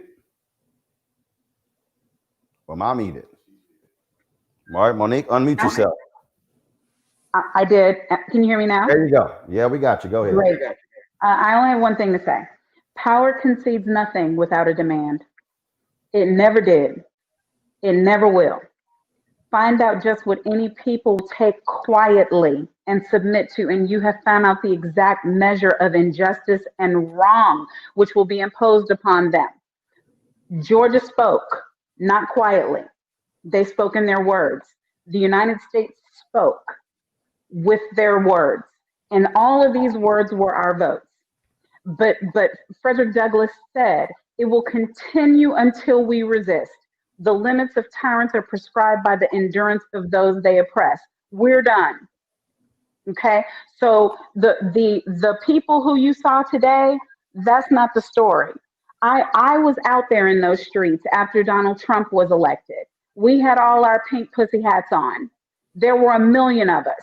Only like 10 people were arrested. No property was destroyed. We knew how to protest our government and still maintain a democracy. These insurrectionists, these anarchists, these thugs, these criminals, ignore that. The government will meet tonight and they will do business.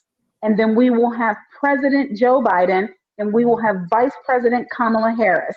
And we will have a majority with Madam President of the Senate in order to get business done. So whatever this mess was today, and it was horrible, I'm still encouraged. Y'all have a good night. All right, then. We thank all of our panelists for joining us. We certainly appreciate it. Thank you so very much. For Scott and Dee, who also dropped earlier, thank you so very much. What I'm going to do is, Keenan, we can go ahead and drop our panelists. I'm going to say my final comments. I'm also trying to stretch this out a bit. Hopefully, we will be able to stick with this feed, waiting for the Senate to come back into session. This is the first session of the 117th Congress, where they were the counting of the Electoral College ballots. Folks, if you want to understand why this platform matters, it's because the things that we saw today, we told you this was coming. Told you this was coming. I've been saying it for years. Said it 11 years ago, 10 years ago, 9 years ago, 8 years ago. 7, 6, 5, 4, 3, 2, 1. Said it. Broke this whole thing out. Folks were, oh, nah, we don't think so. Well, these are just games. No, they're not. The reason these platforms are important is because it prepares for you for what is coming next. It puts you in a position where you can then begin to understand how we are to battle. And that's what Roland Martin Unfiltered is all about. Earlier, I have no idea, again, why YouTube booted us. It could be when we showed the photo of the noose or the video of the woman who had been shot. But the reality is this, 16,500 people were watching us simultaneously live. That's the largest number we've ever had. We have more than 3,000 people who are watching us on Facebook. So we had nearly 20,000 people who are watching us simultaneously live. Folks, that is significant. And we're going to continue to build this. We're going to continue to build this and provide a platform for voices who ordinarily would not get called by these networks to be able to speak. See, the other thing is this here. We're not playing games with these people. We understand what's going on. We understand the power. In fact, let's go to the joint session of Congress. There should be Vice President Mike Pence is in the chair. Of U.S. Capitol Police, federal, state, and local law enforcement. The violence was quelled. The Capitol is secured, and the people's work continues. We condemn the violence that took place here in the strongest possible terms. We grieve the loss of life in these hallowed halls, as well as the injuries suffered by those who defended our Capitol today. And we will always be grateful to the men and women who stayed at their posts to defend this historic place. To those who wreaked havoc in our Capitol today, you did not win. Violence never wins. Freedom wins. And this is still the people's house. And as we reconvene in this chamber, the world will again witness the resilience and strength of our democracy. For even in the wake of unprecedented violence and vandalism at this Capitol, the elected representatives of the people of the United States have assembled again on the very same day to support and defend the Constitution of the United States. So may God bless the lost, the injured, and the heroes forged on this day. May God bless all who serve here and those who protect this place. And may God bless the United States of America. Let's get back to work.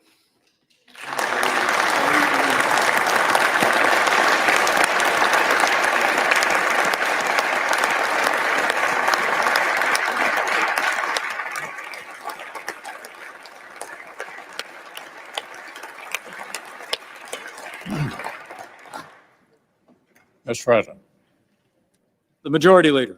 I ask unanimous consent the Majority Leader and the Democratic Leader be allowed to speak, and that the time not count against 2 hours of debate in relation to the objection raised on the state of Arizona. Is there objection? Without objection, so ordered. I want to say to the American people, the United States Senate will not be intimidated. We will not be kept out of this chamber by thugs, mobs, or threats. We will not bow to lawlessness or intimidation. we are back at our posts. We will discharge our duty under the Constitution and for our nation. And we're going to do it tonight. This afternoon, Congress began the process of honoring the will of the American people and counting the Electoral College votes. We've fulfilled this solemn duty every 4 years for more than 2 centuries. Whether our nation's been at war or at peace, under all manner of threats, even during an ongoing armed rebellion and the Civil War, the clockwork of our democracy has carried on. The United States and the United States Congress have faced down much greater threats than the unhinged crowd we saw today. We've never been deterred before and will be not deterred today. They tried to disrupt our democracy. They failed. They failed. They failed to attempt to obstruct the Congress. This failed insurrection only underscores how crucial the task before us is for our republic. Our nation was founded precisely so that the free choice of the American people is what shapes our self-government and determines the destiny of our nation. Not fear, not force, but the peaceful expression of the popular will.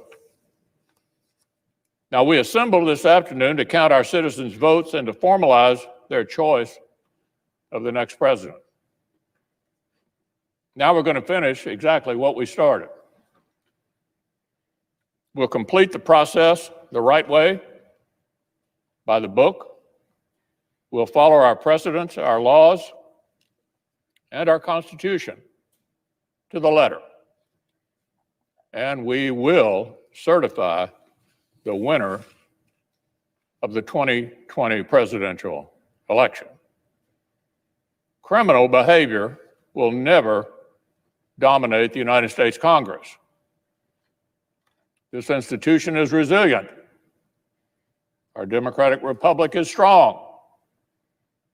The American people deserve nothing less.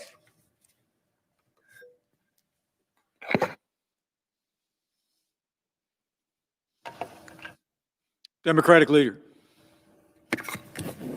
Mr. President.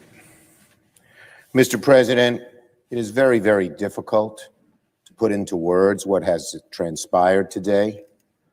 I have never lived through or even imagined an experience like the one we have just witnessed in this Capitol. President Franklin Roosevelt set aside December 7th, 1941 as a day that will live in infamy. Unfortunately, we can now add January 6th, 2021 to that very short list of dates in American history that will live forever in infamy.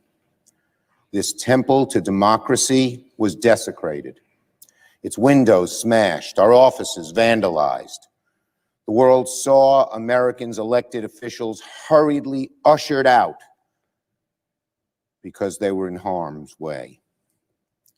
The House and Senate floors were places of shelter until the evacuation was ordered, leaving rioters to stalk these hallowed halls.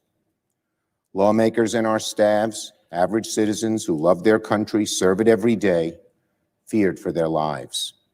I understand that one woman was shot and tragically lost her life. We mourn her and feel for her friends and family. These images were projected to the world.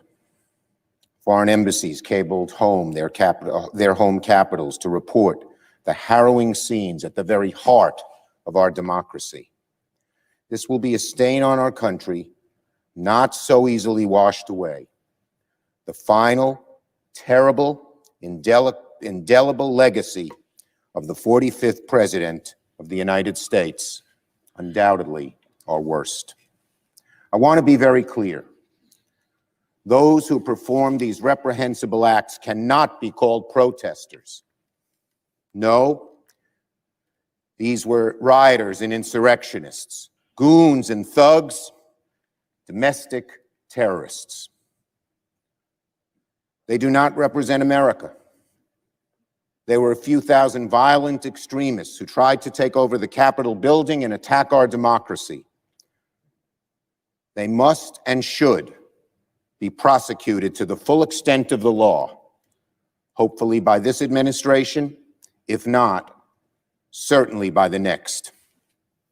They should be provided no leniency. I want to thank the many of the Capitol Hill Police and Secret Service and local police who kept us safe today and worked to clear the Capitol and return it to its rightful owners and its rightful purpose. I want to thank the leaders, Democrat and Republican, House and Senate. It was Speaker Pelosi, Leader McConnell, Leader McCarthy, and myself who came together and decided that these thugs would not succeed, that we would finish the work of that our Constitution requires us to complete in the very legislative chambers of the House and Senate that were desecrated, but we know always belong to the people and do again tonight. But make no mistake, my friends, today's events did not happen spontaneously. The president who promoted conspiracy theories that motivated these thugs, the president who exhorted them to come to our nation's capital, egged them on. He hardly ever discourages violence and more often encourages it. This president bears a great deal of the blame. This mob was in good part President Trump's doing, incited by his words, his lies. This violence, in good part, his responsibility, his everlasting shame.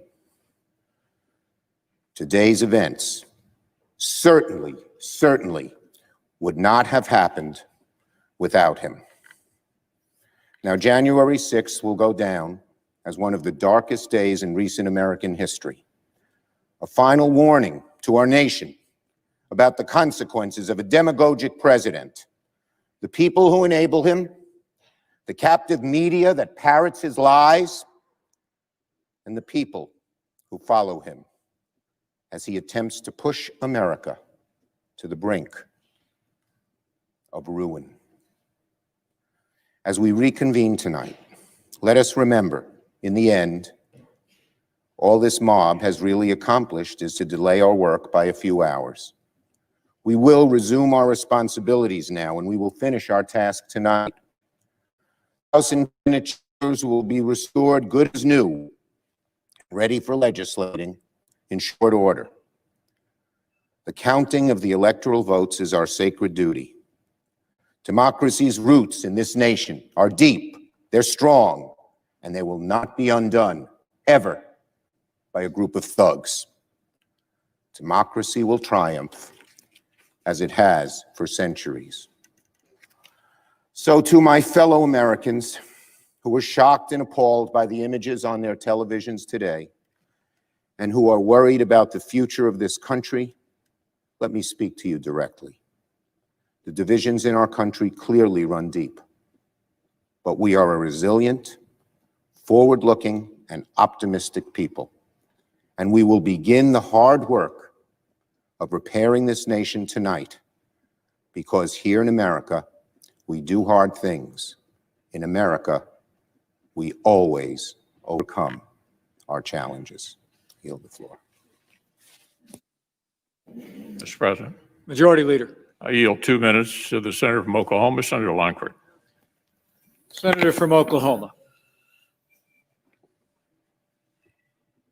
The Vice President, you said things more eloquently than how we say it in Oklahoma. In Oklahoma, we'd say something like, why in God's name would someone think attacking law enforcement and occupying the United States Capitol is the best way to show that you're right? Why would you do that? Rioters and thugs don't run the Capitol. We're the United States of America. We disagree on a lot of things, and we have a lot of spirited debate in this room. But we talk it out, and we honor each other, even in our disagreement. That person is not my enemy. That's my fellow American. And while we disagree on things and disagree strongly at times, we do not encourage what happened today, ever. I want to join my fellow senators in saying thank you to the Capitol Hill Police, the law enforcement, the National Guard, the Secret Service, who stood in harm's way. While we were here debating, they were pushing back. And I was literally interrupted mid-sentence speaking here because we were all unaware of what was happening right outside this room because of their faithfulness and because of what they have done. And I want to thank them. Ronald Reagan once said, "Peace is not the absence of conflict. It is the ability to handle conflict by peaceful means." The peaceful people in my state in Oklahoma want their questions answered, but they don't want this, what happened today. They want to do the right thing, and they also want to do it the right way. They want to honor the constitutional process, but they also want to have debate about election security because they want to make sure it's right, which is why it's an important issue that still needs to be resolved. Transparency in government just doesn't seem like a bad idea. Obviously, the commission that we have asked for is not going to happen at this point, and I understand that. And we're headed towards tonight, towards the certification of Joe Biden to be the president of the United States. And we will work together in this body to be able to set a peaceful example for the days ahead. I yield the floor. Democratic leader. Senator from Nevada, Senator Cortez Masto. Senator from Nevada. Mr. Vice President. And the Senate has resumed its debate on the Arizona electoral vote certification. You can watch all that live on C-SPAN 2. We're waiting for debating certification. All right, folks, we are able to, because when C-SPAN goes live in the chambers, that is deemed to be fair use. And so that's one of the reasons why we are monitoring this here. And so we were showing you what was taking place right now in the United States Senate, and they're going to be continuing to certify this election. It's going to get done tonight. You saw Langford there speaking. He was one of the people who joined, who the Lincoln Project called the Jim Crow 12, who joined them in trying to challenge the electoral folks, the votes. So it's not like I really want to hear what he has to say after what took place here. During the show, I was going to actually play for you guys this particular video here. It was a great video that was put out by the folks at the Lincoln Project that really summed up these individuals here, who they call the Jim Crow Caucus. And what you're dealing with are people who want to challenge this. And matter of fact, I'm going to show a couple of videos. And so the Lincoln folks, they put this tweet up. We made this pre-election thinking that we'd never have to release it. After the events of today, we decided to post. And so let me go ahead and play this video. Check this video out that was done by the folks at the Lincoln Project. At first, they seem ridiculous. The big egos, the bad ideas. Some of them seem almost comical. Not here, the people say. Yet men like these find their following because they know how to use hate and fear. Fear of foreigners, immigrants, and minorities. Of Jews, Muslims, Christians. They dismiss the experts, demonize the press, promise they alone can deliver better lives and brighter futures. If they could only be rid of the obstacles to that power. Eventually, enough people buy it. They hand the fate of the nation over madmen. But then suddenly, it's not so funny. The military deploys on the streets to protect the leader. Names appear on enemy lists. Opposition voices are silenced or imprisoned. The leader promises the right bloodlines will survive, and the wrong ones will be purged. It's an old story, one that could never happen here. The very idea is ridiculous, almost comical. There's no one dividing us, no one telling us who to hate, to put in cages, no one demonizing the press, dismissing the experts, no would-be savior claiming he alone can fix our problems if only the obstacles to power are removed. No one singling out the other, telling us what should become of them. No enemy lists, no threats of imprisonment. No one lashing out when their ego is threatened, demanding absolute loyalty and using the military to control the streets. No, it can't happen. Not here. We know too well how it begins, and it's always been up to us how it ends. All right, folks. Was in that the Lincoln Project people said they did never release, but well, that's what they have here. I'll show another video they put together. Donald Trump can't act like he didn't play any role in what took place today, because he did. He gave the order. Watch. Boys, stand back and stand by.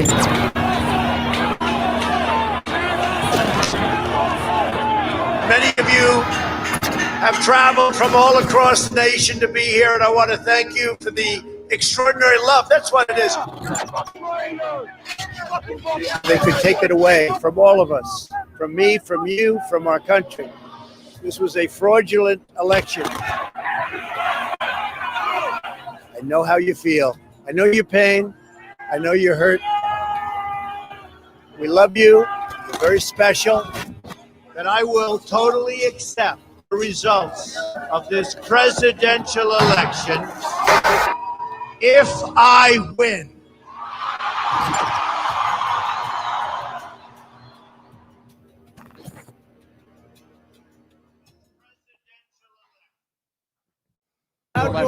Folks, that was Donald Trump. They included some of the comments that he made today that, and apparently Facebook has apparently released pulled that video. Again, here he was talking about, talking about, his usual nonsense. And that's what he was doing. There were some people out there, the U.S. Capitol Day, who were flying the Confederate flag. And you might remember this video that was done that garnered 11 million views that speaks to anybody today carrying the Confederate flag. And it's amazing how Republicans have fallen in love with that flag. And yet, Donald vetoed the National Defense Authorization Act because it included the renaming of bases named after Confederate generals. The men who followed this flag 150 years ago knew what it meant. Treason against their country. The death of the United States. America defeated the men who followed that flag. Those with honor surrendered and cast it aside forever. So why does it keep showing up today at events supporting Donald Trump? And why does he call the folks who carry it very fine people? I think there's blame on both sides, but you also had people that were very fine people. What does it say that they're all in for Trump? What does it say that he won't condemn a flag of hate, division, and losers? For us, it says this is a time for choosing America or Trump. Folks, all of this is important because we have to understand what is going on here. You heard me use the phrase the Jim Crow caucus. That is a phrase that has been used to describe these Trump MAGA people who are the ones who led to today, the people who wanted to block the electors from being certified. They are indeed traitors to the country. They are indeed folks who should be prosecuted for sedition because they don't want to count the votes of Black people. Watch this. Jim Crow Caucus is here, and their racist agenda is front and center.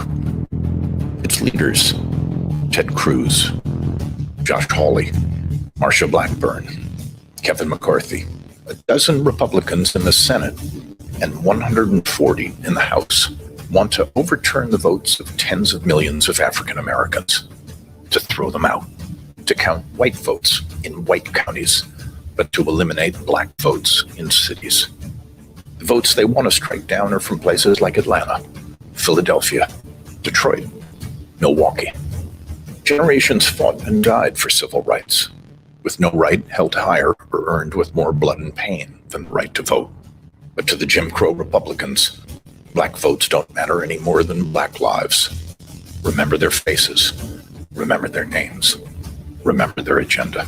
The Lincoln Project is responsible for the content of this advertising. So, folks, we have been monitoring all of this. We have been looking at this, focusing on this, and we need to understand exactly what is going on. And one of the people who we should never forget, those of you who are in Missouri, you should pay attention to Josh Hawley. This is the man who was on Fox News, on multiple networks, saying he was going to lead this effort to challenge what happened today in the United States Senate. Blood is on his hands, the hands of Josh Hawley, the U.S. Senator from Missouri. Hey, Senator Hawley. Traitor. There's a word you may have heard of. Scumbag. Snake. Criminal. Sedition. We don't use that word much these days. We haven't had to. Making treason great. But you and your pals are doing your best to bring the word back with a seditious plot. Band of fools. It's a move that will delight President Trump and rankle Republican leadership. Hawley says he will object when Congress convenes to certify the Electoral College vote next week. Overturning a free and fair election to keep a defeated president in office illegally? For that loser. That looks really bad, Senator. Perverted. Rather rule in a dictatorship than serve in a democracy, Josh? Wow. Serve either way, Josh. Goodbye, folks. It seems your fancy education didn't teach you the difference between loyalty and fealty. Ask you, sir. Maybe if you'd actually served your country, it would make sense. Why didn't you? You shouldn't be in the U.S. Senate. You're a disgrace. You should be in jail. All right, folks, he is from Missouri. And speaking of Missouri, Congresswoman Cori Bush, who was elected to Congress, she has made it clear she is not going to be standing by and just watching what actually took place here.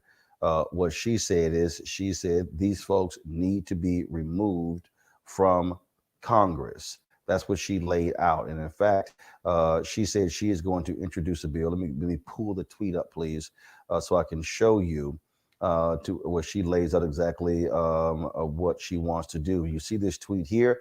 I'm calling for the removal of every GOP member involved in today's coup.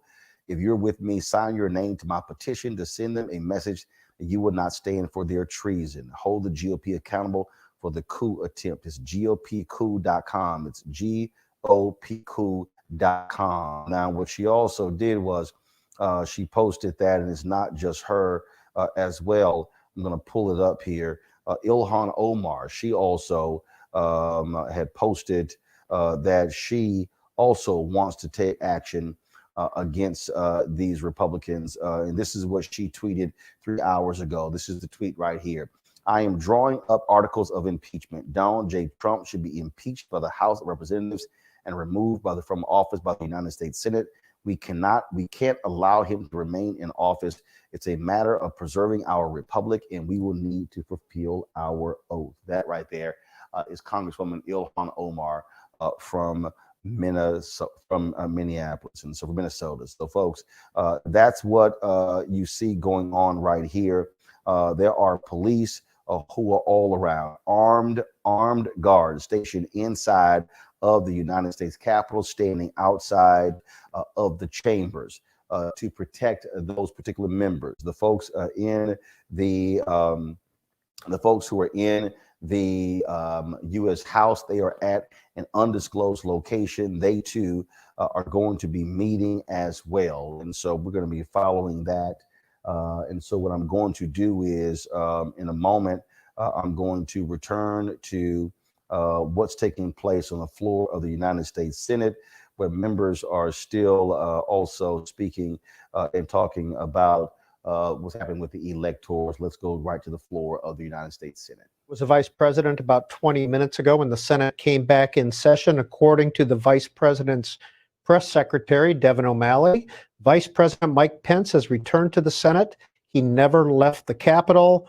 The vice president was in regular contact with House and Senate leadership, Capitol Police, the Department of Justice, and the Department of Defense to facilitate efforts to secure the Capitol and reconvene Congress. And now we will finish the people's business. That's a live shot of the Capitol. You can see the barriers. Usually there are people walking back and forth there. This is the east front of the Capitol. The Senate is on your far right. The House chamber is down on the far left. And we're waiting for the House to come back into session. The Senate, though, you can watch live on C-SPAN 2. Lauren in Grapeland, Texas, please go ahead and make your comment about the events of today. Hello. All right, folks. So we are again looking at what's happening on the floor there of the U.S. Senate. That they were in session, and then the folks at C-SPAN actually bailed out of that session. And so we are, if they go back, we'll go live to them just to understand the craziness that we are seeing take place. There's Anthony was just telling me there's a West Virginia senator. His name is Derek Evans. This idiot literally posted a video of himself participating in the storming of the Capitol. Newly elected to the West Virginia House. But guess what, y'all? Little Derek has decided, he's been posting videos of him storming the U.S. Capitol. Now Derek has decided to delete those videos, to delete the videos here. And so here is, this is a cell phone recording of a portion of a now, so go to my phone. This is a cell phone portion of a video where he was recording himself, posted on Facebook of them storming the Capitol. Come on, Derek, be a big boy. Why are you now deleting your videos? Could it be that you realize you look like a complete ass storming the Capitol? That could be it. And so we just wanted to show y'all that. Look, y'all, you've got some crazy folks. So here's another video here. Go ahead and pull the sound up of Derek Evans. Listen to this. House! Our house! Our house! We're at the door now. This cop's on the inside stopping us now. Our house! Trump! Trump! Trump! Trump! Trump! Trump! Trump! Woo!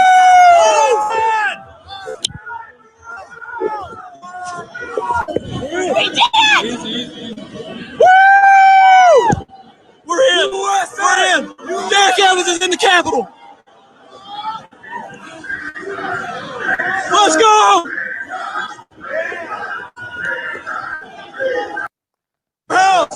When you have thugs who are following behind Donald Trump, that's how they operate. That's how they are in action. All right, folks, that is it for. Let me do this here. My final comments there. This is why we create this platform, folks, and so we need your support for us to continue to do what we do. At one point, right now, there are 7,753 of you watching on YouTube. There are 1,600 of you who are watching us right now on Facebook, and the 98 watching on Periscope. Periscope is ending March 31st, 2021. We had 16,500 people watching us live on YouTube. But apparently, because we showed the video of the woman who was shot, as well as the noose that was hanging at the U.S. Capitol, they ended our live video. They said that it was inappropriate for children. I don't understand what that's about because the show's not for children. It's a news show. And it's a news show. The children should also be aware. That's why it's a news show. And so this is what I need our followers, everyone, to understand. We have signed a contract to build out our own OTT channels. That means that we would have our own OTT channel that will be on Roku, it will be on Apple TV, it will be on Amazon Fire Stick, it will be on Twitch, and it will be able to be on our own website as well. That, folks, is $145,000 a year. I told you I'm very transparent with you in terms of what we are doing. $145,000 a year. Why is that important? Because if we have our own OTT channel, YouTube can't cut us off. Well, YouTube can cut us off, but we don't go away. Our channel can carry that sort of content. We appreciate a partnership with YouTube, but the reality is we need to have the freedom and the flexibility to cover the news that we see fit and not be in a situation where 16,500 of you are watching us live on YouTube. 3,000 at the same time, 3,000 of you are watching us on Facebook at the very same time, and both of those feeds were stopped. We went from 3,000 people on Facebook and it went down to 678. And so when you hear me talk about joining our Bring the Funk fan club, the number is very simple. If 20,000 of our followers contribute an average of $50 each, that's $4.19 a month, 13 cents a day. That's $1 million. That allows for us to be able to afford to have our own OTT channels, so we are not stopped anywhere at all. It allows for us to hire additional staff, like let's say a congressional correspondent. Allows for us to be able to do more things like this, where we're here in Atlanta. On March 21st, there's going to be the St. Louis mayoral election. We want to be in St. Louis in February and March, covering that. In June is likely going to be the elections in Virginia, a new governor. African Americans are running for governor and lieutenant governor. We want to travel all across the state to cover that. And so your support makes it possible. Those of you who join us on YouTube, but you can also join us directly as opposed to going through YouTube, where we have to share the revenue with them. If you join us directly, we get the full 100% benefit of that.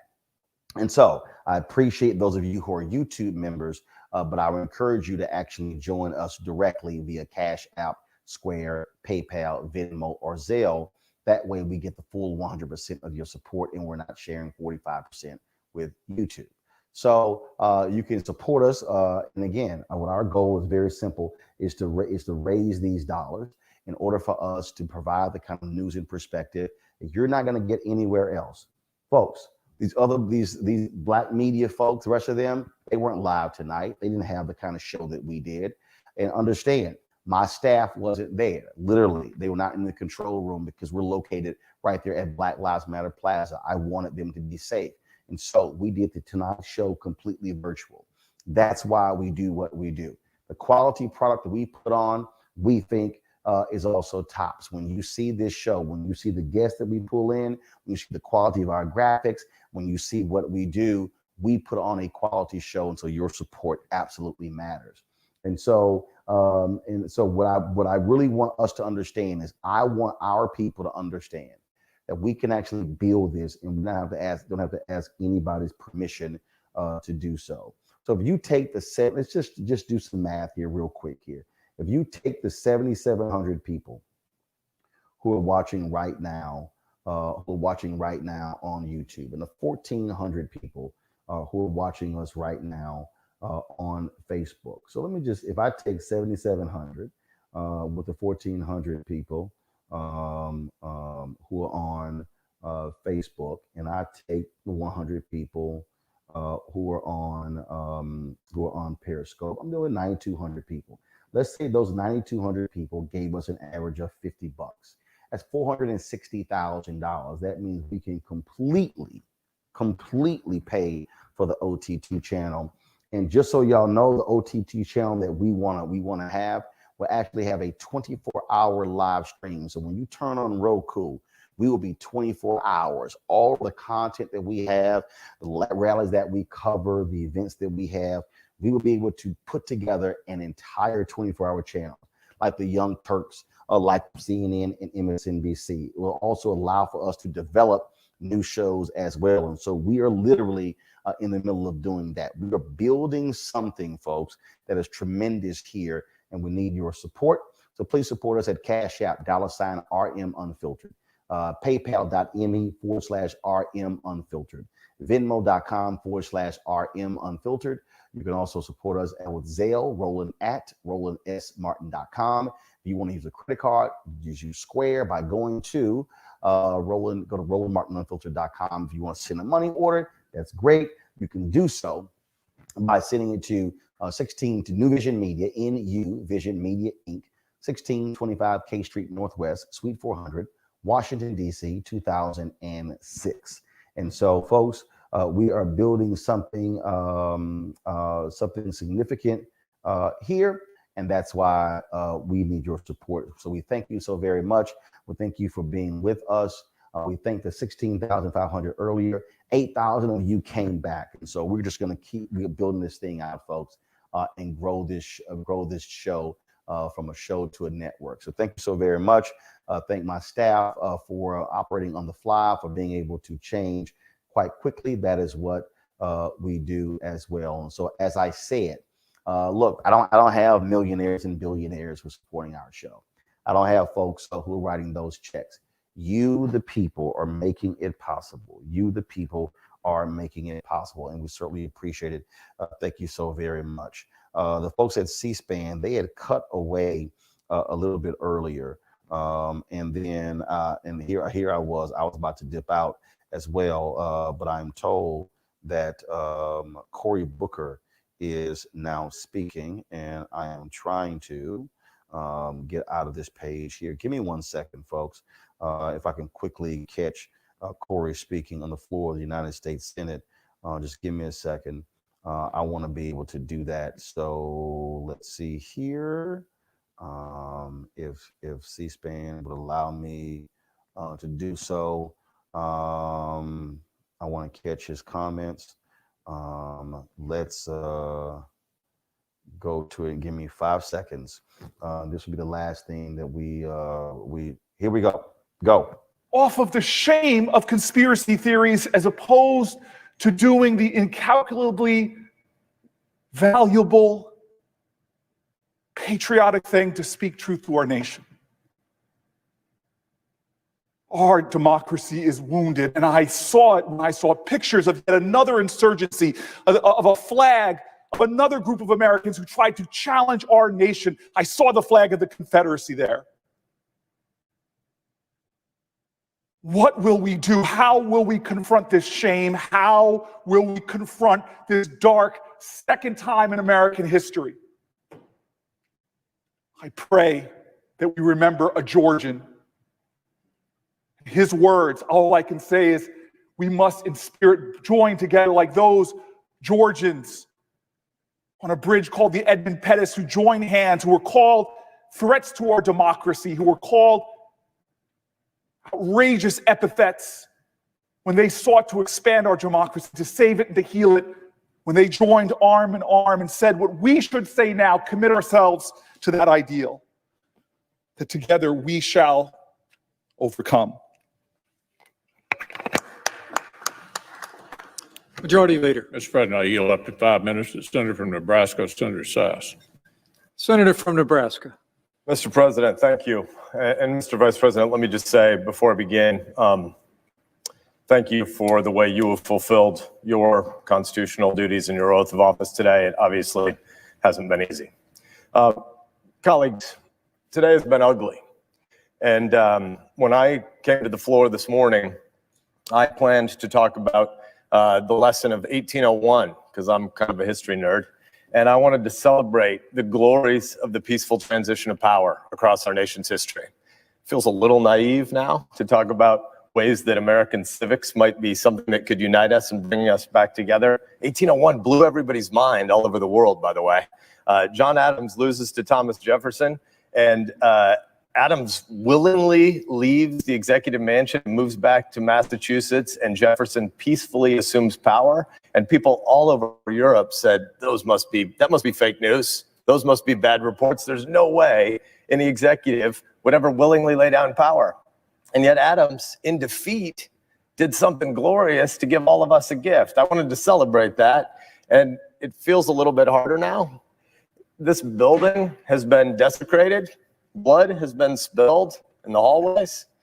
I was with octogenarian members of this chamber that needed to have troops and police stabilize them to get down the stairs at a time when a lot of our staffs were panicked and under their desks and not knowing what was going to happen to them. It was ugly today. But you know what? It turns out that when something's ugly, talking about beauty isn't just permissible. Talking about beauty is obligatory in a time like that. Why? Why would we talk about beauty after the ugliness of today? Because our kids need to know that this isn't what America is. What happened today isn't what America is. They've been given a glorious inheritance. This is the 59th presidential election. If the vice president wasn't the chair and if the president pro tem was, I'd have made some joke that Chuck Grassley has voted in 2/3 of those 59 presidential elections. He's laughing. It's not as good as Hit Dear, Dear Dead, but it's still got a Grassley laugh. I don't think we want to tell the Americans that come after us that this republic is broken, this is a banana republic, that our institutions can't be trusted. I don't think we want that. We don't want that in this body. We don't want that in our hometowns. I don't think we want to tell our kids that America's best days are behind us, because it's not true. That's not who we are. America isn't Hatfield's and McCoy's blood feud forever. America's a union. There's a lot that's broken in this country, but not anything that's so big that the American people can't rebuild it, that freedom and community and entrepreneurial effort and that neighborhoods can't rebuild. Nothing that's broken is so big that we can't fix it. Generations of our forefathers and our foremothers, probably not a word, our ancestors, have spilled blood to defend the glories of this republic. Why would they do that? Because America is the most exceptional nation in the history of the world, and because the Constitution is the greatest political document that's ever been written. Most governments in the past have said might makes right, and we saw some of that hooligan nuttery today. Might makes right. No, it doesn't. God gives us rights by nature, and government is just our shared project to secure those rights. America has always been about what we choose to do together, the way we reaffirm our constitutional system.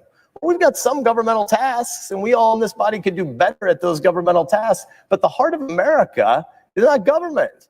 The center of America is not Washington, D.C. The center of America is the neighborhoods where 330 million Americans are raising their kids and trying to put food on the table and trying to love their neighbor. That's the center of America. We're not supposed to be the most important people in America. We're supposed to be servant leaders who try to maintain a framework for ordered liberty so that there's a structure that back home where they live, they can get from the silver frame of structure and order to the golden apple at the center, as Washington would have said it, which is the things that they build together.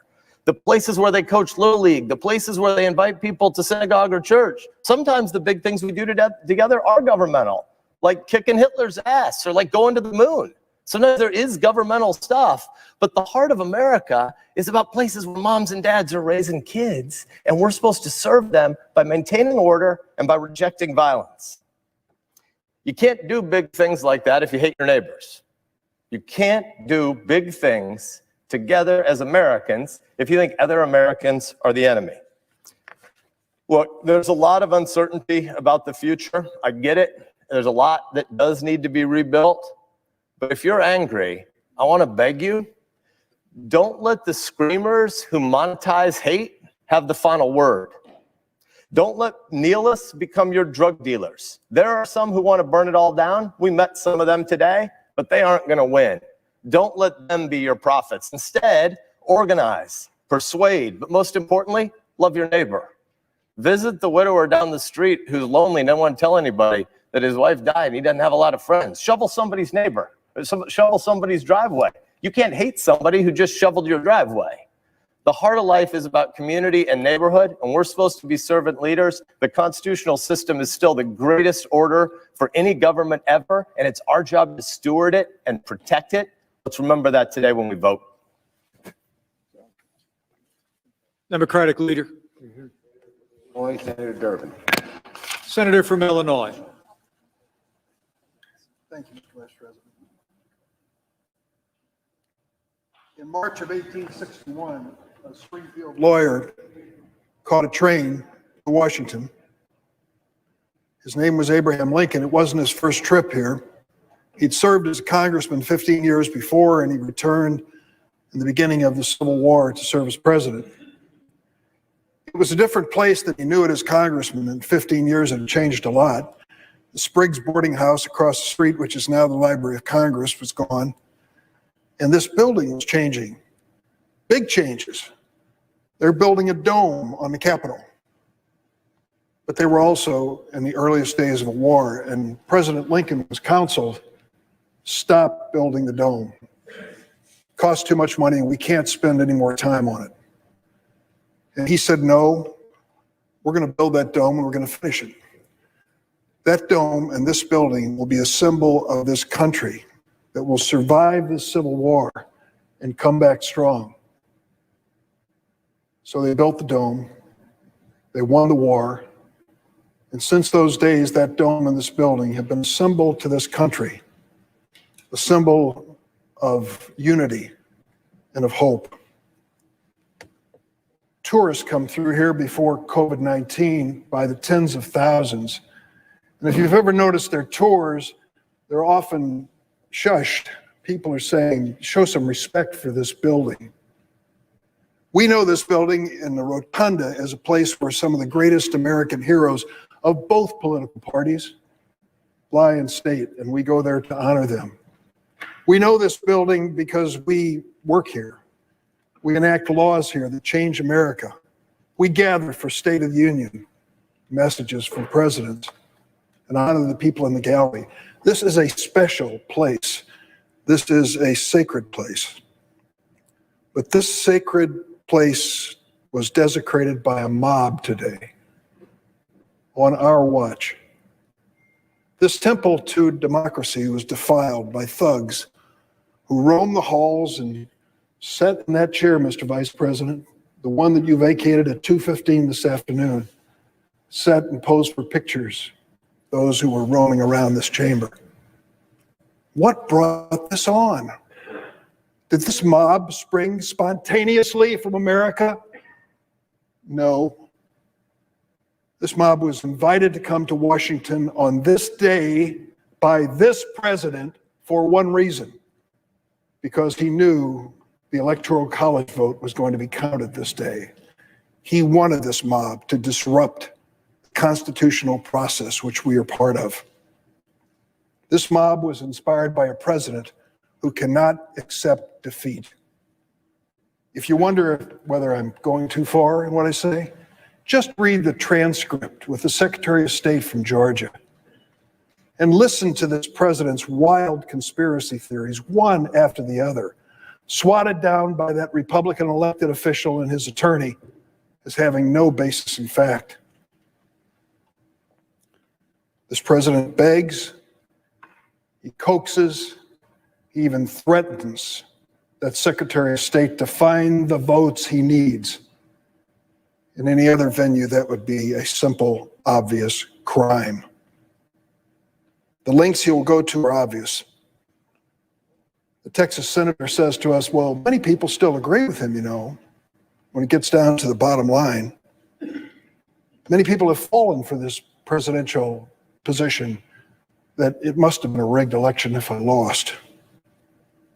Well, I would say that after we've lost count, 57 lawsuits, 62 lawsuits, I've heard so many numbers, after 90 different judges, after this president took his case, the best he could put together, to the highest court in the land across the street, where he has personally chosen 3 justices on the Supreme Court, I say to the senator from Texas, you know much more about that court than I do. I don't believe they let that paper that he sent up there even hit the desk before they laughed it out of the court. And that's the best he had to offer. No evidence whatsoever of this rigged election and this fraudulence. The senator from Texas says, we just want to create a little commission. 10 days, we're going to audit all the states, particularly the ones in contention here, and find out what actually occurred. And it really draws its parallel in 1876, Hayes and Tilden. Don't forget what that commission, that so-called political compromise, achieved. It was not just some ordinary governmental commission. It was a commission that killed Reconstruction, that established Jim Crow, that even after a civil war which tore this nation apart, it re-enslaved African Americans. And it was a commission that invited the voter suppression we are still fighting today in America. Let me close by saying this. The vote we're going to have here is a clear choice of whether we are going to feed the beast of ignorance or we are going to tell the truth to the American people. We saw that beast today roaming the halls. Let's not invite it back. Majority Leader. President, I yield up to 5 minutes to the Senator from Kansas, Senator Marshall. Senator from Kansas. Thank you, Mr. President. Freedom of speech and the freedom to protest are provided in our Constitution. And while I share the same frustration many Americans have over the presidential election, the violence and mob rule which occurred at the U.S. Capitol today and across the country over the past year are unacceptable, and I condemn them at the highest level. And like all of us in the chamber, I'm thankful for the heroic law enforcement officers who worked feverishly to restore order so that we get back to the electoral certification process. During my 29-year career as an obstetrician and gynecologist, too often I had to sit down with patients and give them a very bad diagnosis. It might have been a young mother of 3 who I delivered all 3 of her babies, now with metastatic breast cancer, or perhaps another woman with advanced cervical or ovarian cancer, all with a very challenging prognosis. But before I sat down with each one of those patients, I carefully reviewed all their labs, their x-rays, and their pathology to make sure I had the facts straight. But at the end of the day, my final recommendation was always going to be a recommendation from my heart. I want my fellow Kansans and all Americans to know that I've given as much consideration and thought surrounding the issue objecting to a state's electoral college votes as I did considering the treatment plan for a serious health concern. And today's decision, once again, is from my heart. Mr. President, I rise today to restore integrity to our republic. And I rise to join the many of our colleagues who are all concerned for current and future generations. We must restore faith and confidence in one of our republic's most hallowed patriotic duties, voting. There is no question our U.S. Constitution empowers state legislatures to execute free, legal, and fair elections. Unfortunately, in several states, the clear authority of those state legislatures to determine the rules for voting were usurped by governors, secretaries of states, and activist courts. Our laws and Constitution should always be followed, especially in a time of crisis. I don't rise and undo a state's legally obtained electoral college votes. Rather, I rise in hopes of improving the integrity of the ballot to hold states accountable to the time-proven constitutional system of the electoral college. This is why I urge the formation of an electoral commission to give constructive suggestions and recommendations that states can make to make our elections once again safe, free, and fair after a year of jarring irregularities. We must and will have a peaceful transition to power. To all my fellow Americans, I have no doubt that our republic can grow stronger through this difficult day. May God bless this great republic. Thank you, Mr. President. I yield back. Democratic Leader. Senator Duckworth. Senator from Illinois. President, in 2004, I packed up my rucksack, laced up my boots, and deployed to Iraq, ready to sacrifice whatever was asked of me, all because I love this nation, willing to sacrifice my life if needed. Because I believe in the sanctity of our electoral system, which had declared George W. Bush my commander-in-chief. I earned my wounds, proudly fighting in a war I did not support, on the orders of a president I did not vote for. Because I believed in, and I still do believe in, the values of our nation. Because I believe in a government of, by, and for the people, where voters choose who leads them, not the other way around. I have spent my entire adult life defending our democracy, but I never thought it would be necessary to defend it from an attempted violent overthrow in our nation's own Capitol building. Well, I refuse to let anyone intent on instigating chaos or inciting violence deter me from carrying out my constitutional duties. You know, when my Army buddies and I raised our right hands, when the 45,000 troops in Arizona raised their right hands and swore to protect and defend the Constitution, we did not qualify our oath by saying that we'd follow orders only when the commander-in-chief was someone whose election we were happy with. Just like when every senator in this chamber was sworn into office, we didn't mutter under our breath that we discharge our duties only when it served our political interests or helped us to avoid the wrath of a petty, insecure, wannabe tin pot dictator on the precipice of losing power and relevance. No, there is no ambiguity here. Joe Biden won the election with a record number of votes.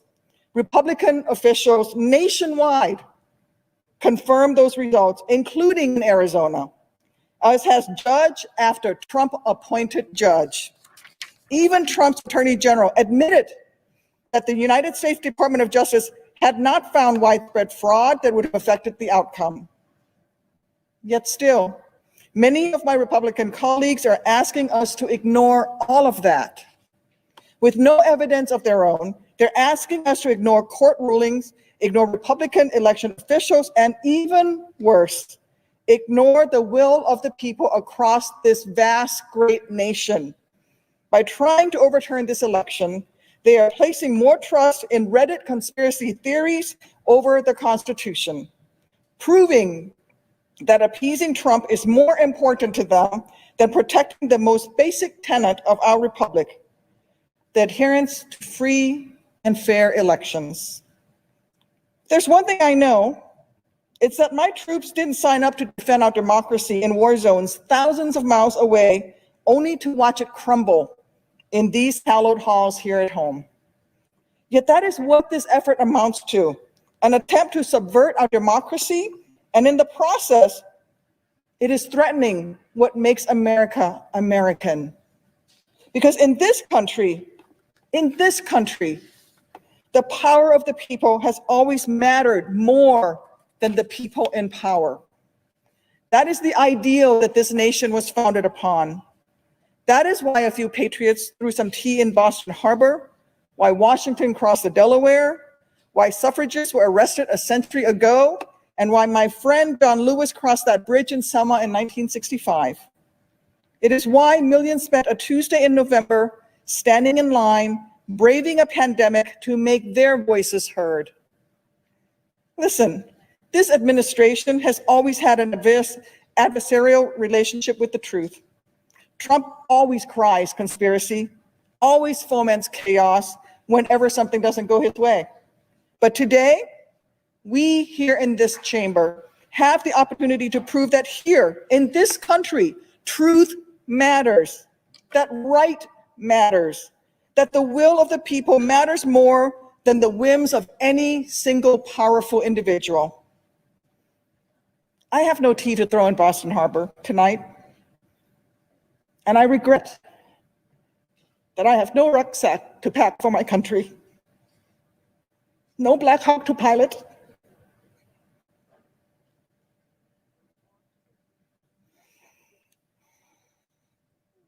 nor am I asking for any grand gesture from my Republican colleagues.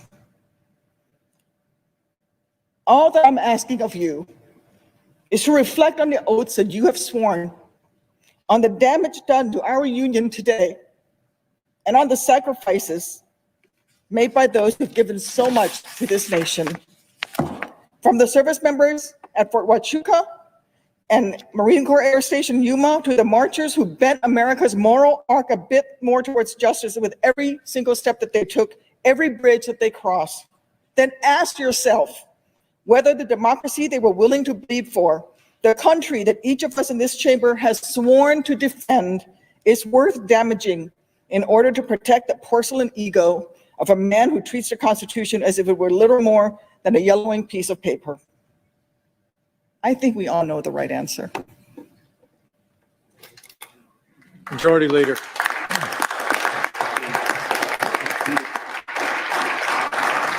Mr. President, I yield up to 5 minutes to the senator from Kentucky, Senator Paul. Senator from Kentucky. I wrote a speech for today. I was planning to say that I fear the chaos of establishing a precedent that Congress can overturn elections. Boy, was I right. Chaos, anarchy. The violence today was wrong and un-American. The vote we are about to cast is incredibly important.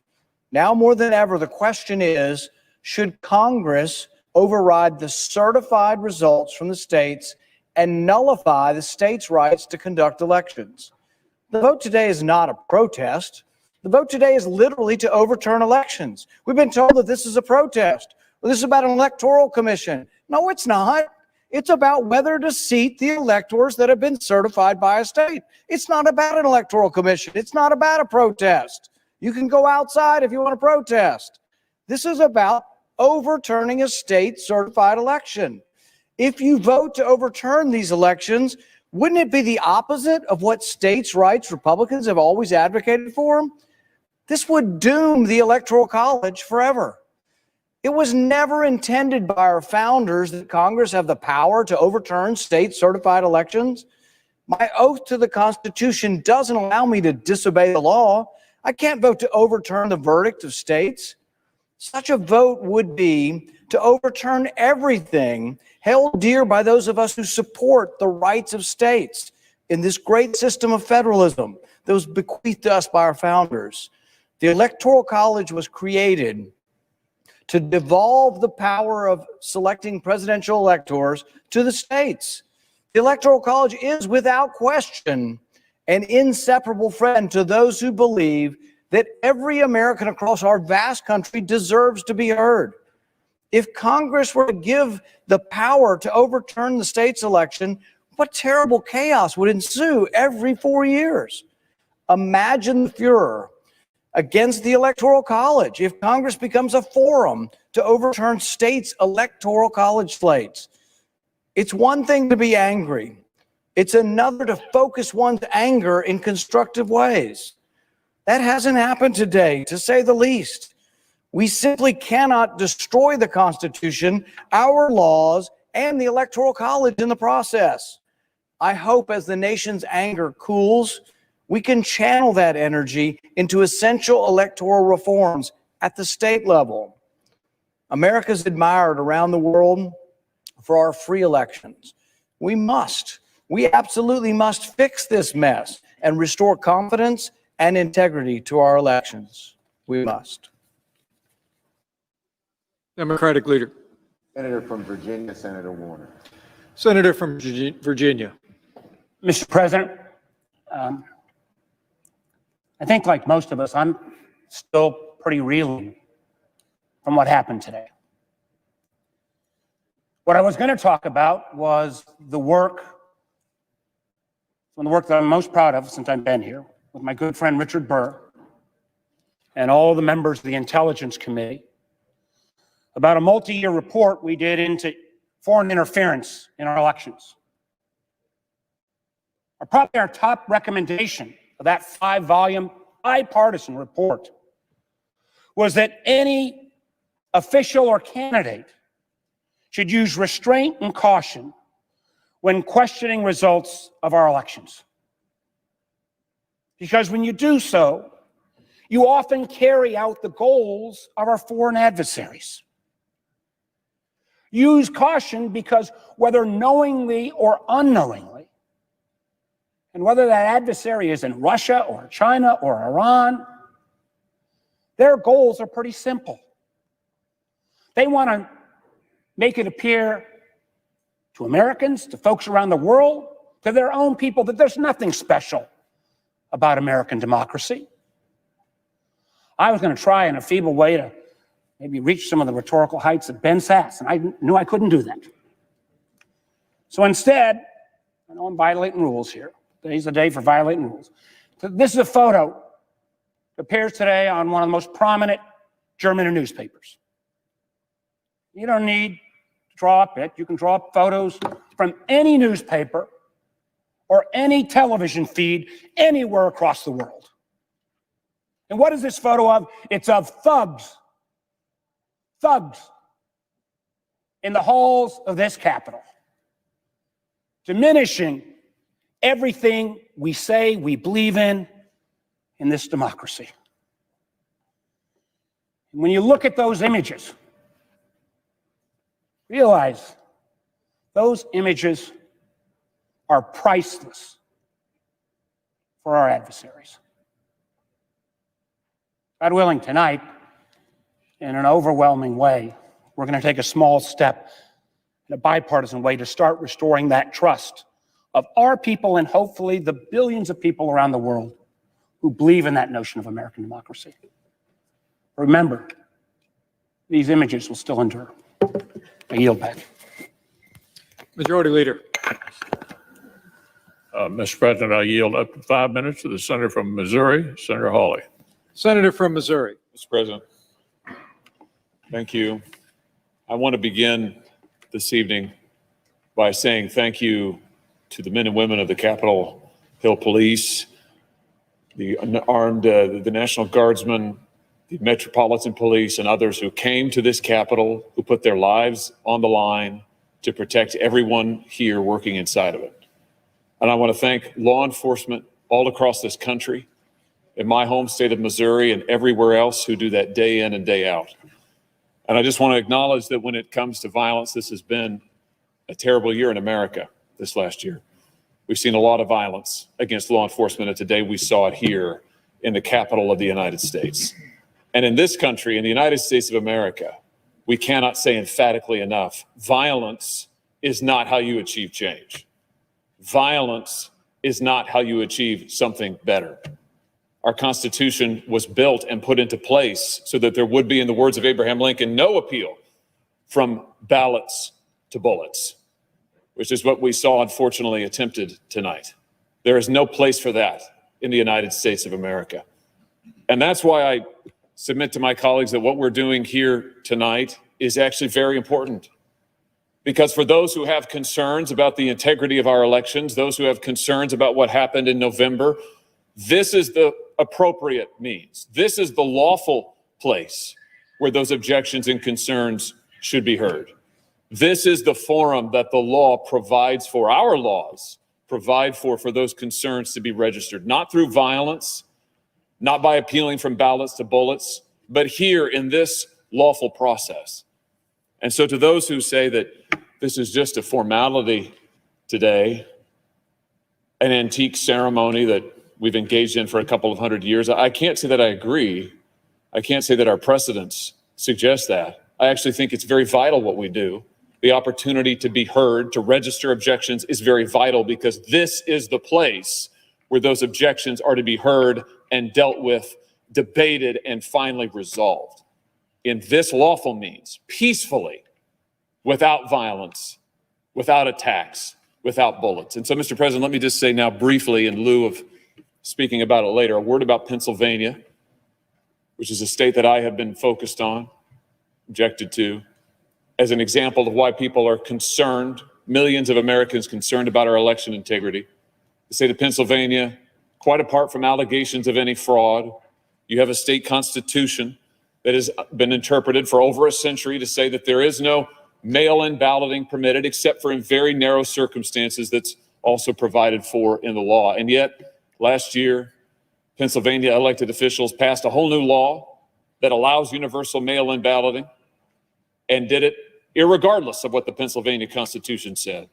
And then when Pennsylvania citizens tried to go and be heard on this subject before the Pennsylvania Supreme Court, they were dismissed on grounds of procedure, timeliness, in violation of that Supreme Court's own precedent. So the merits of the case have never been heard. The constitutionality of the statute actually has never been defended. I'm not aware of any court that has passed on its constitutionality. Actually, I'm not aware of anybody who's defended the constitutionality.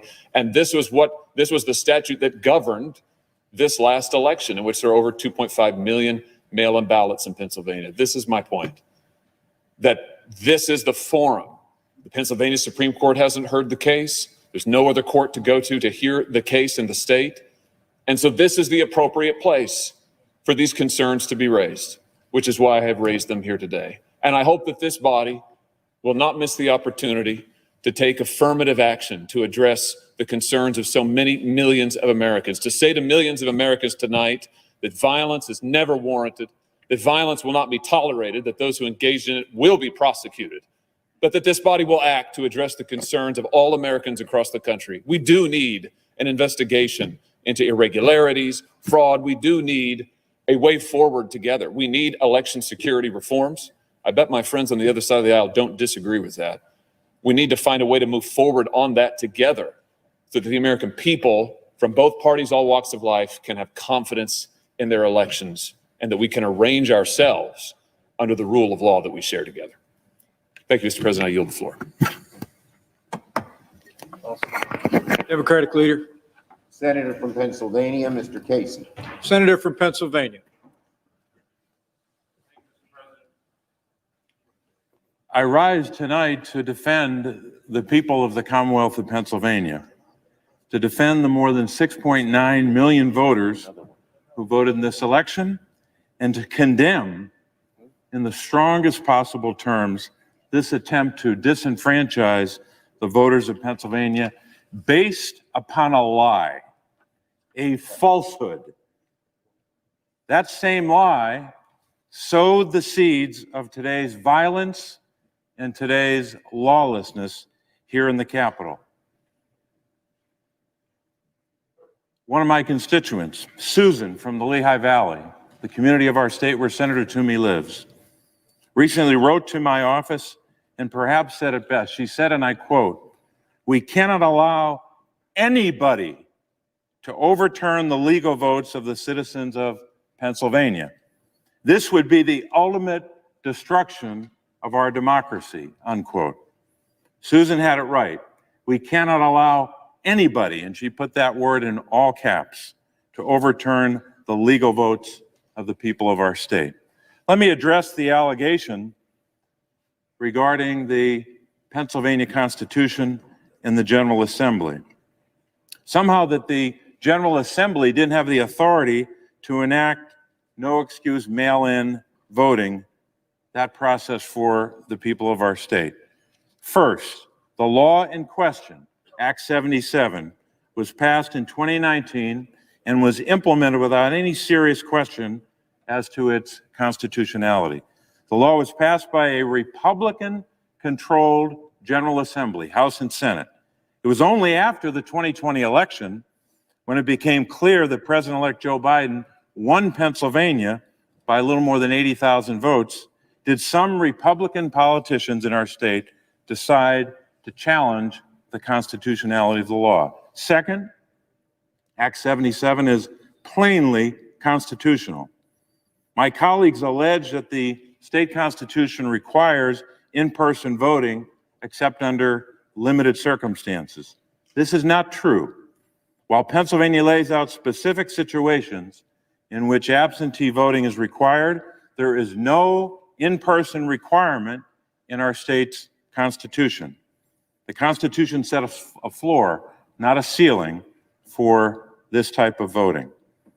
Second, apart from the argument made by my colleague, there's bipartisan agreement across our state, at the local, state, and federal level, that our election was fair, secure, and lawful. On Monday, my colleague from Pennsylvania, Senator Toomey, wrote in an op-ed, and I'm quoting, "The evidence is overwhelming that Joe Biden won this election," unquote. There's simply no evidence to justify the outrageous claims of widespread voter fraud or election irregularities suggested by those seeking to overturn the election. 60 cases, court after court, all throughout our state and throughout the country, including the Supreme Court, dealing with this bizarre argument that we know is based upon that lie. In one court, the United States Court of Appeals for the Third Circuit, Judge Bibas, appointed by President Trump, he said, quote, "The campaign's claims have no merit," unquote. The United States, he said, has free and fair elections, which are the lifeblood of our democracy. Charges require specific allegations and then proof. We have neither here, unquote. So said Judge Bibas.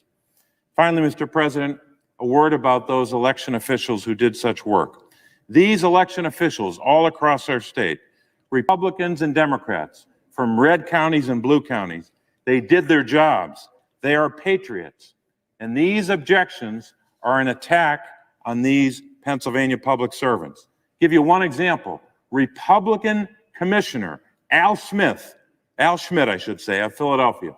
He wrote, and I said, and he wrote, as I will quote as follows, quote, there really should not be a disagreement, regardless of party affiliation, when we're talking about counting votes by eligible voters. It's not a very controversial thing, or at least it shouldn't be, unquote.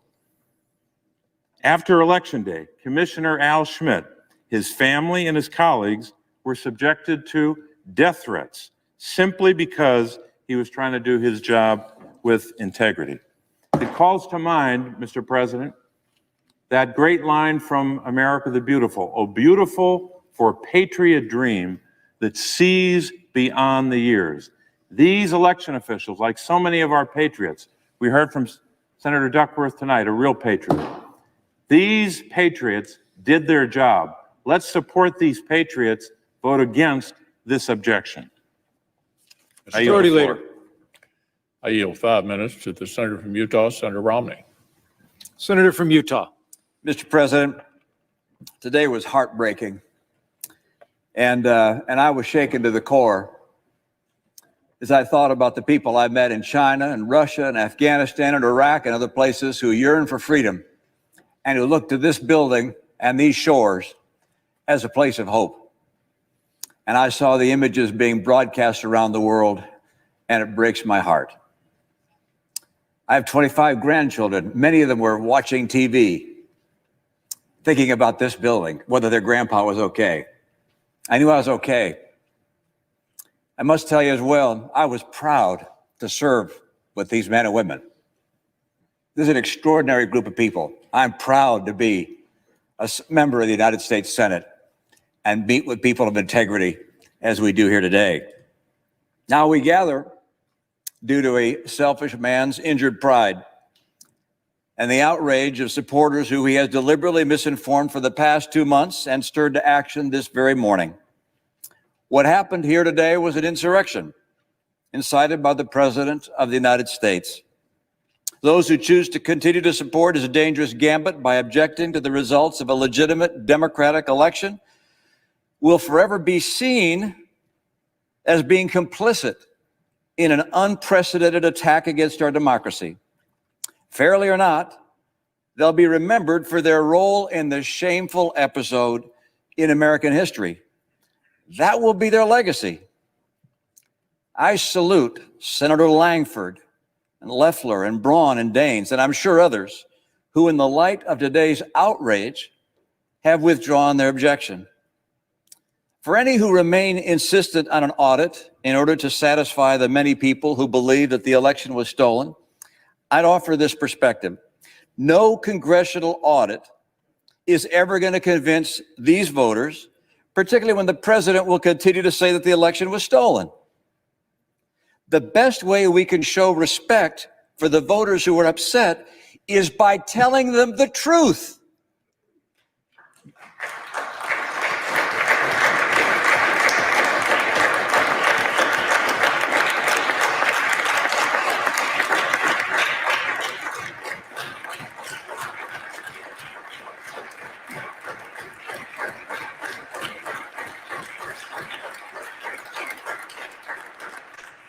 That's the burden. That's the duty of leadership. The truth is that President-elect Biden won the election.